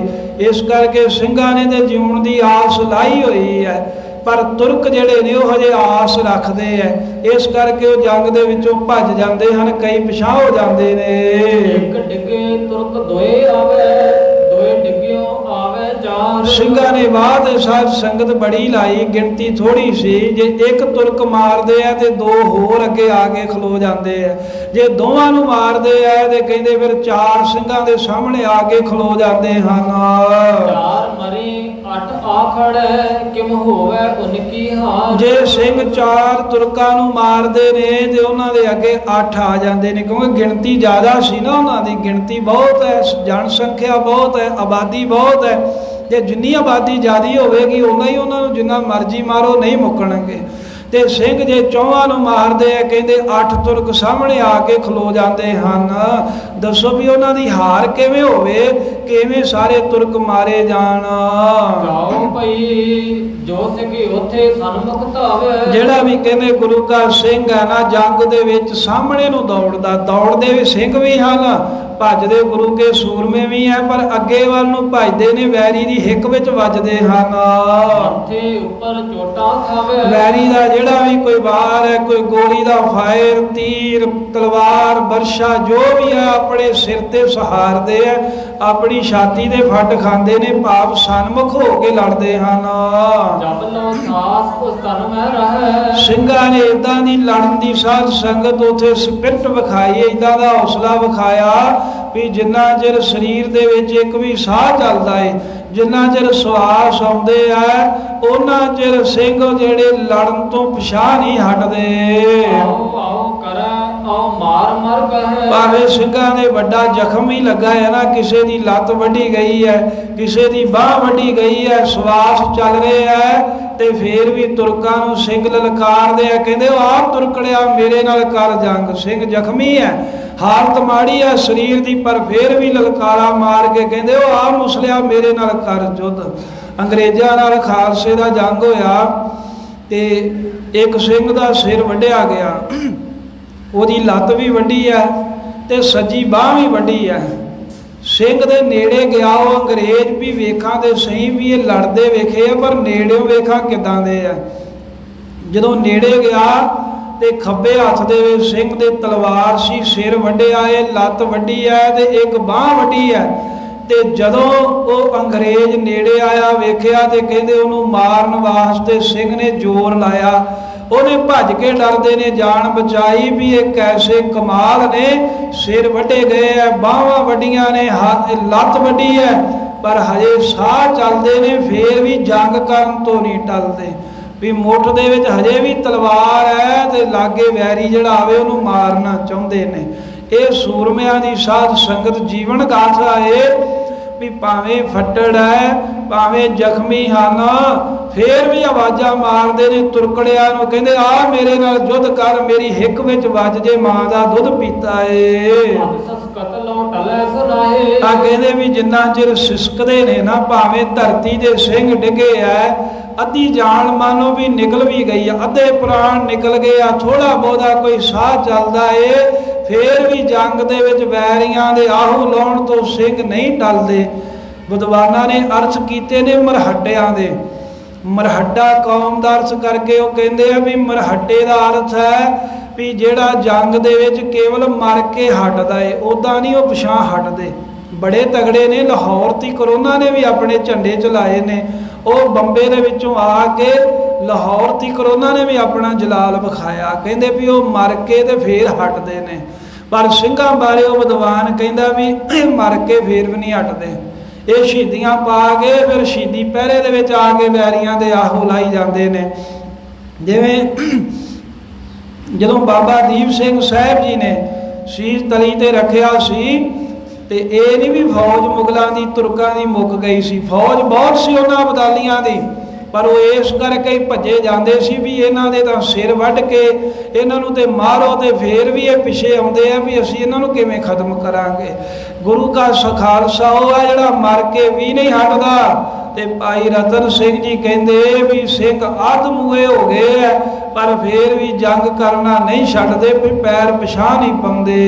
ਕੋਈ ਵੀ ਸਸਕਤ ਛੋੜ ਨਾ ਜਾਹੇ। ਤੇ ਜਿਹੜੇ ਤੁਰਕ ਨੇ ਨਾ, ਉਹਨਾਂ ਨੂੰ ਵੀ ਪਤਾ ਹੈ ਵੀ ਭਾਵੇਂ ਕੋਈ ਸਿੱਖ ਸਹਿਕਦਾ ਹੀ ਹੈ, ਇਦਾਂ ਕਰਕੇ ਨਹੀਂ ਚਲੇ ਜਾਂਦੇ ਵੀ ਚਲੋ ਆਪੇ ਪ੍ਰਾਣ ਨਿਕਲ ਜਾਣੇ ਨੇ, ਮਰ ਜਾਣਾ ਏ। ਉਹ ਵੀ ਉਹਨੂੰ ਸਿੰਘ ਨੂੰ ਸ਼ਹੀਦ ਕਰਕੇ ਹੀ ਜਾਂਦੇ ਆ। ਕਹਿੰਦੇ ਇਹਨਾਂ ਦਾ ਕੋਈ ਪਤਾ ਨਹੀਂ ਹੈ, ਇਹ ਕਦੋਂ ਉੱਠ ਕੇ ਫੇਰ ਸਾਡੇ ਤੇ ਆ ਕੇ ਹਮਲਾ ਕਰ ਦੇਣਾ। ਦੀਨ ਮਜਬ ਕੋ ਜੋਤੇ ਮੁਕਾਇਓ। ਇਸ ਢੰਗ ਦੇ ਨਾਲ ਦੀਨ ਮਜਬ ਦਾ ਧਰਮ ਦਾ ਬੜਾ ਭਾਰੀ ਯੁੱਧ ਹੋਇਆ। ਰੱਖ ਲੈ ਮੂੰਹ ਨਾ ਜੋ ਕਿਨ ਕਹਿਓ। ਸਿੰਘਾਂ ਨੇ ਇਸ ਤਰ੍ਹਾਂ ਸਾਧ ਸੰਗਤ ਜਾਨ ਹੋਲ ਕੇ ਜੰਗ ਕੀਤਾ। ਭਾਵੇਂ ਤੁਰਕਾਂ ਦੀ ਗਿਣਤੀ ਬਹੁਤ ਹੈ, ਪਰ ਕਿਸੇ ਵੀ ਸਿੰਘ ਨੇ ਇੱਕ ਵਾਰ ਮੂੰਹ ਇਹ ਨਹੀਂ ਕਿਹਾ ਵੀ ਸਾਡੀ ਜਾਨ ਬਖਸ਼ ਦਿਓ। ਸਿੱਖਨ ਕਰੀ ਨਾ ਪਾਣੀ ਆਸ। ਜਾਨ ਬਖਸ਼ਣ ਦੀ ਤੇ ਗੱਲ ਬੜੀ ਦੂਰ ਦੀ ਹੈ। ਕਹਿੰਦੇ ਜੇ ਕੋਈ ਫੱਟੜ ਹੋਇਆ ਸਹਿਕ ਰਿਹਾ ਹੈ ਨਾ ਸਿੰਘ, ਉਹਨੇ ਪਾਣੀ ਦੀ ਵੀ ਆਸ ਨਹੀਂ ਰੱਖੀ। ਉਹਨੇ ਕਿਸੇ ਤੁਰਕ ਨੂੰ ਜਾਂ ਕਿਸੇ ਨੂੰ ਇਹ ਵੀ ਨਹੀਂ ਆਖਿਆ ਵੀ ਮੈਨੂੰ ਪਾਣੀ ਪਿਆ ਦੇ। ਨਾ ਕਹਿੰਦੇ ਵੀ ਉਹਨਾਂ ਨੇ ਕੋਈ ਆਸ ਰੱਖੀ ਹੈ, ਨਾ ਕਿਸੇ ਅੱਗੇ ਕੋਈ ਤਰਲਾ ਮਾਰਿਆ। ਤੜਫਦਿਆਂ ਹੋਇਆ ਸ਼ਹੀਦੀਆਂ ਪਾ ਲਈਆਂ, ਪ੍ਰਾਣ ਤਿਆਗ ਦਿੱਤੇ, ਪਰ ਪਾਣੀ ਤੀਕਰ ਵੀ ਵੈਰੀ ਦੇ ਕੋਲ ਨਹੀਂ ਮੰਗਿਆ। ਇੱਕ ਸਿੱਖ ਕੋ 10 ਘੇਰਾ। ਇੱਕ ਜਿਹੜਾ ਸਿੱਖ ਹੈ ਨਾ, 10 ਜਾਣੇ ਆ ਕੇ ਸਿੰਘ ਨੂੰ ਘੇਰਾ ਪਾ ਲੈਂਦੇ ਨੇ ਤੁਰਕ। ਇੱਕ ਦੌੜੈ ਮੁਖ ਕਿਤ ਵੱਲ ਫੇਰ। ਕਹਿੰਦੇ ਵੀ ਜਿਹੜਾ ਇੱਕ ਸਿੱਖ ਹੈ ਉਹ ਇਦਾਂ 10 ਆ ਕੇ ਲੜਦੇ ਆ ਵੀ ਦੱਸੋ ਸਿੰਘ ਨੂੰ ਘੇਰੇ ਵਿੱਚ ਲੈਂਦੇ ਆ, ਸਿੰਘ ਨੇ ਦੌੜ ਕੇ ਕਿੱਥੇ ਜਾਣਾ ਏ। ਸੋਚੀ ਮੈਂ ਇੱਕ ਪਿੰਡ ਗੱਲ। ਇੱਕ ਤਾਂ ਖੇਡ ਹੁੰਦੀ ਹੈ ਨਾ, ਕਬੱਡੀ ਖੇਡਦੇ ਆ ਵੀ ਇੱਕ ਜਾਣਾ ਜਾਂਦਾ ਹੈ ਵੀ ਉਹ ਹੱਥ ਲਾ ਕੇ ਭੱਜਦਾ ਤੇ ਦੂਜੇ ਫੜਦੇ ਆ। ਇੱਕ ਸਮਝੀ ਖੇਡ ਹੁੰਦੀ ਸੀ, ਉਹ 10 ਤਗੜੇ ਜਵਾਨ ਘੇਰਾ ਬਣਾ ਲੈਂਦੇ ਸੀ, ਤੇ ਇੱਕ ਜਵਾਨ ਉਹਨਾਂ ਦੇ ਵਿਚਕਾਏ ਖਲੋ ਜਾਂਦਾ ਸੀ। ਹੁੰਦਾ ਇਹ ਸੀ ਵੀ ਤੂੰ ਘੇਰੇ ਚੋਂ ਬਾਹਰ ਨਿਕਲ ਕੇ ਜਾਣਾ ਹੈ। 10 ਦਾ ਘੇਰਾ ਤੋੜ ਕੇ ਤੇ ਫੇਰ ਉਹ ਜੇਤੂ ਮੰਨਿਆ ਜਾਂਦਾ। ਕਹਿੰਦੇ ਵੀ ਜਿਵੇਂ ਉਹ ਖੇਡ ਹੁੰਦੀ ਸੀ ਨਾ, 10 ਜਾਣੇ ਇੱਕ ਨੂੰ ਘੇਰਦੇ ਤੇ ਇੱਕ ਉਹਦੇ ਵਿੱਚੋਂ ਭੱਜਦਾ। ਏਦਾਂ ਕਹਿੰਦੇ ਤੁਰਕ 10 ਜਾਣੇ ਆ ਕੇ ਤੇ ਸਿੰਘ ਨੂੰ ਘੇਰਾ ਪਾਉਂਦੇ ਨੇ। 10 ਪਣੇ ਚ ਤਰਫੋਂ ਦੇ ਕੇ ਗੱਲੇ। 10 ਜਿਹੜੇ ਵੈਰੀ ਨੇ ਕੱਲਾ ਸਿੰਘ ਵੇਖ ਕਰਕੇ ਚੁਫੇਰਿਓਂ ਆ ਕੇ ਸਿੰਘਾਂ ਨੂੰ ਪੈ ਜਾਂਦੇ ਹਨ। ਜਿਤਵਾਰ ਸਿੰਘ ਘਰੇ ਬਹਿ ਦੌੜ। ਪਰ ਗੁਰੂ ਕੇ ਸਿੰਘ ਫੇਰ ਵੀ ਨਹੀਂ ਟਲਦੇ। ਜਿਹੜੇ ਪਾਸੇ ਨੂੰ ਗੁਰੂ ਦਾ ਕੋਈ ਸਿੰਘ ਦੌੜ ਕੇ ਜਿਹੜੇ ਵੈਰੀ ਵੱਲ ਨੂੰ ਜਾਂਦਾ ਏ, ਤੁਰਕ ਪੇਠ ਦੇ ਨੱਠੇ ਕਰ ਦੌੜ। ਉਹ ਜਿਹੜੇ ਤੁਰਕ ਆ ਘੇਰਾ ਦੇ ਪਾ ਲੈਂਦੇ ਆ, ਪਰ ਜਿਹਦੇ ਵੱਲ ਸਿੰਘ ਤਲਵਾਰ ਕੱਢ ਕੇ ਪਿੱਛੇ ਭੱਜਦਾ ਏ ਤੇ ਉਹ ਅੱਗੇ ਲਾ ਕੇ ਦੌੜ ਪੈਂਦੇ ਨੇ ਡਰਦੇ ਮਾਰੇ। ਹੋਰਾ ਸਿੰਘ ਥੋੜੇ ਬਹੁਤੇ ਤੁਰਕ ਮਾਰਤ ਥੱਕ ਗਏ ਹਾਂ। ਤੇ ਤਾਂ ਜਿਹੜਾ ਦਗਾ ਹੋਇਆ ਖਾਲਸੇ ਦੇ ਨਾਲ, ਧੋਖੇ ਦੇ ਨਾਲ ਗੜੀ ਦੇ ਵਿੱਚੋਂ ਬਾਹਰ ਸੱਦ ਕੇ ਵੀ ਰਸਤ ਲੈ ਜਾਓ, ਤੇ ਤੁਰਕਾਂ ਨੇ ਹਮਲਾ ਕਰ ਦਿੱਤਾ। ਪਰ ਫੇਰ ਵੀ ਸਿੰਘ ਲੜਦੇ ਰਹੇ। ਕਹਿੰਦੇ ਗਿਣਤੀ ਦੇ ਵਿੱਚ ਸਿੰਘ ਥੋੜੇ ਸਨ, ਤੁਰਕਾਂ ਦੀ ਗਿਣਤੀ ਬਹੁਤ ਜ਼ਿਆਦਾ ਸੀ। ਸਿੰਘਾਂ ਨੇ ਬੜੇ ਤੁਰਕ ਮਾਰੇ, ਪਰ ਅਖੀਰ ਮਾਰਦਿਆਂ ਸਿੰਘਾਂ ਦੇ ਹੱਥ ਥੱਕ ਗਏ। ਕਿ ਮਾਰੇ 10 ਆਵੇ ਫਿਰਨ ਨਾ ਦੇਵੇ ਮਾਥ। ਜੇ ਇੱਕ ਤੁਰਕ ਨੂੰ ਮਾਰ ਕੇ ਸਿੰਘ ਖਲਾਉਂਦੇ ਆ ਤੇ ਕਹਿੰਦੇ 10 ਹੋਰ ਆ ਜਾਂਦੇ ਨੇ ਸਾਹਮਣੇ। ਇੰਨਾ ਵੀ ਸਿੰਘਾਂ ਨੂੰ ਮੌਕਾ ਨਹੀਂ ਦਿੰਦੇ ਵੀ ਇਹ ਆਪਣੀ ਧੌਣ ਘੁਮਾ ਕੇ ਤੇ ਪਛਾਣ ਨੂੰ ਵੇਖ ਸਕਣ। ਇੱਕ ਮਾਰ ਕੇ ਹਟਦੇ ਆ ਤੇ 10 ਹੋਰ ਸਾਹਮਣੇ ਆ ਕੇ ਖਲੋ ਜਾਂਦੇ ਨੇ। ਕੀ ਦਾਰੂ ਦੋਏ ਪਰ ਦੋਏ ਕੀ ਆਖੇ ਚਾਰ। ਜਿਵੇਂ ਕਹਿੰਦੇ ਵੀ ਆਮ ਨਾ ਸਿਆਣਿਆਂ ਦੀ ਕਹਾਵਤ ਹੁੰਦੀ ਹੈ, ਕਹਿੰਦੇ ਜੇ ਕੋਈ ਇੱਕ ਹੋਵੇ ਤੇ ਉਹਦੇ ਦੋ ਦਾਰੂ ਹੁੰਦੇ ਨੇ ਵੀ ਜੇ ਦੋ ਜਾਣੇ ਆ ਜਾਣ ਤੇ ਇੱਕ ਜਿਹੜਾ ਉਹਨੂੰ ਘੇਰ ਲੈਂਦੇ ਆ, ਜੇ ਦੋ ਜਾਣੇ ਹੋਣ ਤੇ ਕਹਿੰਦੇ ਵੀ ਉਹਨੂੰ ਚਾਰ ਜਾਣੇ ਕਾਬੂ ਕਰ ਸਕਦੇ ਹਨ। ਜਦ ਕਦ ਥੋੜਨ ਕੋਕੜੇ ਲੇਵਤ ਹੈ ਸੁਮਾਰ। ਪਰ ਜਦੋਂ ਕਦੋਂ ਵੀ ਕਹਿੰਦੇ ਲੜਾਈ ਹੋਵੇ, ਜਿਹੜੇ ਗਿਣਤੀ 'ਚ ਥੋੜੇ ਆ ਉਹ ਬਹੁਤੇ ਗਿਣਤੀ 'ਚ ਜਿਹੜੇ ਆਏ ਹੁੰਦੇ ਨੇ ਉਹ ਥੋੜਿਆਂ ਨੂੰ ਮਾਰ ਲੈਂਦੇ ਹਨ। ਆਓ ਭਈ ਬਹੁਤਣ ਥੋੜੇ ਮਾਰ ਸਦੇ। ਇੱਥੇ ਵੀ ਇਦਾਂ ਹੀ ਹੋਇਆ ਵੀ ਸਿੰਘਾਂ ਦੀ ਗਿਣਤੀ ਥੋੜੀ ਸੀ, ਬਥੇਰੇ ਤੁਰਕ ਮਾਰੇ, ਪਰ ਤੁਰਕ ਬਹੁਤੇ ਹੋਣ ਕਰਕੇ ਉਹਨਾਂ ਨੇ ਸਾਰੇ ਸਿੰਘਾਂ ਨੂੰ ਸ਼ਹੀਦ ਕਰ ਦਿੱਤਾ। ਕਰ ਸਿੱਖ ਉਹਾਂ ਮਰ ਗਏ। ਇਸ ਤਰ੍ਹਾਂ ਰਸਤਾਂ ਬਸਤਾਂ ਲੈਣ ਗਏ ਜਿਹੜੇ ਸਿੰਘ ਸੀ ਉਹ ਸ਼ਹੀਦੀਆਂ ਪ੍ਰਾਪਤ ਕਰ ਗਏ। ਇੱਕ ਇੱਕ ਦੋਏ ਦੇ ਹੋਏ ਲੈ ਹੋਏ। ਪਰ ਜਿਹੜਾ ਵੀ ਸਿੰਘ ਸ਼ਹੀਦ ਹੋਇਆ, ਇਹ ਸ਼ਹੀਦ ਹੋਣ ਤੋਂ ਪਹਿਲਾਂ ਕਹਿੰਦੇ ਵੀ ਦੋ ਦੋ ਚਾਰ ਚਾਰ, ਕਿਸੇ ਨੇ 20 ਇਹਨੇ ਤੁਰਕਾਂ ਨੂੰ ਮਾਰ ਕੇ ਤੇ ਫੇਰ ਸ਼ਹੀਦੀ ਪ੍ਰਾਪਤ ਕੀਤੀ ਹੈ। ਇੱਕ ਮਝੈਲ ਨਾ ਖਾਲੀ ਗਏ। ਕਿਉਂਕਿ ਮਾਝੇ ਦੇ ਸਿੰਘ ਸਨ ਨਾ ਜਿਆਦਾ ਜਿਹੜੇ ਬਾਹਰ ਆਏ, ਕਹਿੰਦੇ ਮਾਝੇ ਵਾਲੇ ਕਦੀ ਖਾਲੀ ਨਹੀਂ ਜਾਂਦੇ। ਗੁਰੂ ਮਹਾਰਾਜ ਦਾ ਵਾਰਾ ਇਹਨਾਂ ਸਿੰਘਾਂ ਨੂੰ ਮਹਾਰਾਜ 10ਵੇਂ ਪਾਤਸ਼ਾਹ ਦਾ ਥਾਪੜਾ ਏ। ਮਾਝੇ ਦੇ ਮਝੈਲ ਸਿੰਘਾਂ ਨੇ ਸ਼ਹੀਦੀਆਂ ਪਾ ਲਈਆਂ, ਪਰ ਸ਼ਹੀਦ ਹੋਣ ਤੋਂ ਪਹਿਲਾਂ 5 10 20 ਤੁਰਕ ਇੱਕ ਸਿੰਘ ਨੇ ਮਾਰੇ ਤੇ ਫੇਰ ਸ਼ਹੀਦ ਹੋਇਆ। ਜੋ ਨਿਕਸਿਓ ਸੋ ਲੈ ਬੜਿਓ ਖਬਰ ਵੀ ਕਰਨ ਨ ਜੋਗ। ਜਿਹੜਾ ਵੀ ਗੜੀ ਦੇ ਵਿੱਚੋਂ ਬਾਹਰ ਸਿੰਘ ਆਇਆ ਸੀ, ਕਹਿੰਦੇ ਵੀ ਉਹ ਸਾਰੇ ਹੀ ਉੱਥੇ ਸ਼ਹੀਦ ਹੋ ਗਏ, ਉਹ ਵਾਪਸ ਗੜੀ ਵਿੱਚ ਨਹੀਂ ਗਿਆ। ਖਬਰ ਵੀ ਨਹੀਂ ਕੋਈ ਦੱਸ ਸਕਦਾ ਵੀ ਜਾ ਕੇ ਆਖੇ ਬਾਬਾ ਬੰਦਾ ਸਿੰਘ ਜੀ ਨੂੰ ਵੀ ਉੱਥੇ ਸਿੰਘ ਲੜ ਰਹੇ ਨੇ, ਉੱਥੇ ਸ਼ਹੀਦੀ ਹੋ ਗਈ ਆ, ਉੱਥੇ ਜੰਗ ਹੋਇਆ ਏ। ਪਿੱਛੇ ਖਬਰ ਵੀ ਕਰਨ ਵਾਸਤੇ ਕਹਿੰਦੇ ਕੋਈ ਸਿੰਘ ਨਹੀਂ ਬਚਿਆ। ਤੇ ਚਾਮਲ ਚੜੇ ਤੁਰਕਣ ਕੇ ਸਭ ਲੋਕ। ਤੇ ਜਦੋਂ ਸਿੰਘ ਗੜੀ ਚੋਂ ਬਾਹਰ ਆਏ, ਜਿਹੜੇ ਅੱਧੇ ਦੇ ਕਰੀਬ ਸ਼ਹੀਦੀਆਂ ਪਾ ਗਏ, ਕਹਿੰਦੇ ਜਿਹੜੇ ਤੁਰਕ ਪਠਾਨ ਸੀ ਇਹ ਬੜੇ ਚਾਮਲ ਗਏ। ਪਹਿਲਾਂ ਡਰਦੇ ਸੀ ਕਿ ਸਿੰਘਾਂ ਦੇ ਨਾਲ ਕਿਵੇਂ ਲੜਾਂਗੇ। ਜਦੋਂ ਇਹਨਾਂ ਨੇ ਵੇਖਿਆ ਵੀ ਸਿੰਘ ਤਾਂ ਆਪਾਂ ਅੱਧੇ ਮਾਰ ਲਏ ਆ, ਅੱਧੇ ਗੜੀ 'ਚ ਰਹਿ ਗਏ ਆ, ਉਹ ਵੀ ਭੁੱਖਣ ਭਾਣੇ ਨੇ, ਤੁਰਕ ਬੜੇ ਚੰਮ ਲਗੇ। ਇੱਕ ਦੂਜੇ ਨੂੰ ਕਹਿੰਦੇ ਵੀ ਚਲੋ ਹੁਣ ਗੜੀ ਤੇ ਹਮਲਾ ਕਰੀਏ, ਚਲੋ ਹੁਣ ਜਾ ਕੇ ਅੰਦਰ ਪ੍ਰਵੇਸ਼ ਕਰੀਏ। ਸੋ ਇਸ ਢੰਗ ਦੇ ਨਾਲ ਸਿੰਘਾਂ ਨੂੰ ਦਗੇ ਦੇ ਨਾਲ ਇਹਨਾਂ ਨੇ ਘੇਰਿਆ, ਪਰ ਗੁਰੂ ਕੇ ਖਾਲਸੇ ਨੇ ਫੇਰ ਵੀ ਜੰਗ ਯੁੱਧ ਆਪਣਾ ਧਰਮ ਸਮਝ ਕੇ ਸਾਧ ਸੰਗਤ ਜੂਝਦਿਆਂ ਹੋਇਆਂ ਸ਼ਹੀਦੀਆਂ ਪ੍ਰਾਪਤ ਕੀਤੀਆਂ ਨੇ। ਅੱਗੇ ਜਾ ਕੇ ਭਾਈ ਰਤਨ ਸਿੰਘ ਜੀ ਨੇ ਦੱਸਿਆ ਏ ਵੀ ਸਾਰੇ ਸਿੰਘ ਜਦੋਂ ਗੜੀ ਨੂੰ ਘੇਰਾ ਪਿਆ 4000 ਸਨ, ਤੇ ਜਿੰਨੇ ਵੀ ਤੁਰਕ ਆ ਉਹਨਾਂ ਦੀ ਗਿਣਤੀ 4 ਲੱਖ ਲਿਖੀ ਹੈ। ਕੁਝ ਵਿਦਵਾਨਾਂ ਨੇ 29,000 ਕਿਹਾ ਸੀ, ਪਰ ਭਾਈ ਰਤਨ ਸਿੰਘ ਜੀ ਨੇ ਮੁਲਕ ਮਲਖਈਆ ਜਿਹੜੇ ਲੋਟੂ ਹੁੰਦੇ ਨੇ, ਜਿਹੜੇ ਹੋਰ ਪਿੰਡਾਂ ਦੇ ਲੋਕ ਹੁੰਦੇ ਨੇ, ਉਹ ਸਾਰਿਆਂ ਦੀ ਗਿਣਤੀ ਪਾ ਕੇ 4 ਲੱਖ ਦੱਸੀ ਵੀ 4 ਲੱਖ ਨੇ ਘੇਰਾ ਪਾਇਆ। 4000 ਸਿੰਘ ਸਨ, ਜਿਨ੍ਹਾਂ ਦੇ ਵਿੱਚੋਂ ਲਗਭਗ ਅੱਧੇ ਸਿੰਘ ਬਾਹਰ ਆਏ ਰਸਤਾ ਲੈਣ ਸ਼ਹੀਦੀਆਂ ਪਾ ਗਏ ਨੇ, ਅੱਧੇ ਸਿੰਘ ਕਹਿੰਦੇ ਅੰਦਰ ਰਹਿ ਗਏ ਨੇ, ਜਿਵੇਂ ਉਹ ਵੀ ਮਹਾਰਾਜ ਸਾਹਿਬ ਦਾ ਆਸਰਾ ਲੈ ਕੇ ਇਹਨਾਂ ਦੇ ਨਾਲ ਜੂਝਦੇ ਹਨ। ਗੜੀ ਦੇ ਅੰਦਰ ਦੇ ਸਿੰਘ ਵੀ ਜਿਵੇਂ ਸ਼ਹੀਦੀਆਂ ਪਾਉਂਦੇ ਨੇ, ਵੈਰੀਆਂ ਦੇ ਆਹੂ ਲਾਉਂਦੇ ਨੇ। ਇਹ ਕਥਾ ਪਾਉਣ ਵਾਲੇ ਸਮੇਂ ਦੇ ਵਿੱਚ ਸਰਵਣ ਕਰਾਂਗੇ। ਗੁਰੂ ਮਹਾਰਾਜ ਸਾਹਿਬ ਜੀ ਦੇ ਯੋਧਿਆਂ ਜੁਝਾਰਵਾਂ ਸੂਰਮਿਆਂ ਦੀ ਕਥਾ ਕਹਿੰਦਿਆਂ ਹੋਈਆਂ ਅਨੇਕਾਂ ਭੁੱਲਾਂ ਗਲਤੀਆਂ ਬਖਸ਼ ਦੇਣੀਆਂ। ਮਹਾਰਾਜ ਸਾਹਿਬ ਤੇ ਮਹਾਰਾਜ ਦੇ ਖਾਲਸੇ ਗੁਰੂ ਦੀਆਂ ਸੰਗਤਾਂ ਬਖਸ਼ਿੰਦ ਬਖਸ਼ਣਹਾਰ ਨੇ, ਬਖਸ਼ ਲੈਣਾ। ਜੋ ਨਿਕਸਿਓ ਸੋ ਨਹਿ ਵੜਿਓ ਖਬਰ ਵੀ ਕਰਨ ਨਾ ਜੋਗ। ਉਸ ਦਿਨ ਤੇ ਚਾਮਲ ਚੜੇ ਤੁਰਕਣ ਕੇ ਸਭ ਲੋਗ। ਵਾਹਿਗੁਰੂ ਜੀ ਕਾ ਖਾਲਸਾ, ਵਾਹਿਗੁਰੂ ਜੀ ਕੀ ਫਤਿਹ। ਗੋਬਿੰਦ ਹੈ ਗੋਪਾਲ ਹੈ ਦਇਆਲ ਲਾਲ। ਪ੍ਰਾਣਨਾਥ ਅਨਾਥ ਸਖੇ ਦੀਨ ਦਰਦ ਨਿਵਾਰ। हे ਸਮਰਥ ਅਗਮ ਪੂਰਨ ਮੋਹਿ ਮਇਆ ਧਾਰ। ਅੰਧ ਕੋਪ ਮਹਾ ਭਿਆਨ ਨਾਨਕ ਪਾਰ ਉਤਾਰ। ਆਏ ਪ੍ਰਭ ਸਰਣਾਗਤੇ ਕਿਰਪਾ ਨਿਧ ਦਇਆਲ। ਏਕ ਅਖਰ ਹਰ ਮਨ ਬਸਤ ਨਾਨਕ ਹੋਤ ਨਿਹਾਲ। ਵਾਹਿਗੁਰੂ ਨਾਮ ਜਹਾਜ ਹੈ ਚੜੇ ਸੋ ਤਰੇ ਮਾਰ।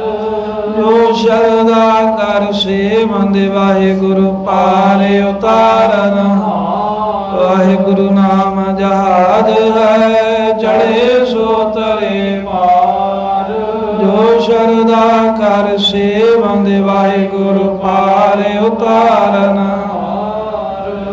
ਵਾਹਿਗੁਰੂ ਜੀ ਕਾ ਖਾਲਸਾ ਵਾਹਿਗੁਰੂ ਜੀ ਕੀ ਫਤਿਹ। ਸਤਿ ਸ੍ਰੀ ਅਕਾਲ।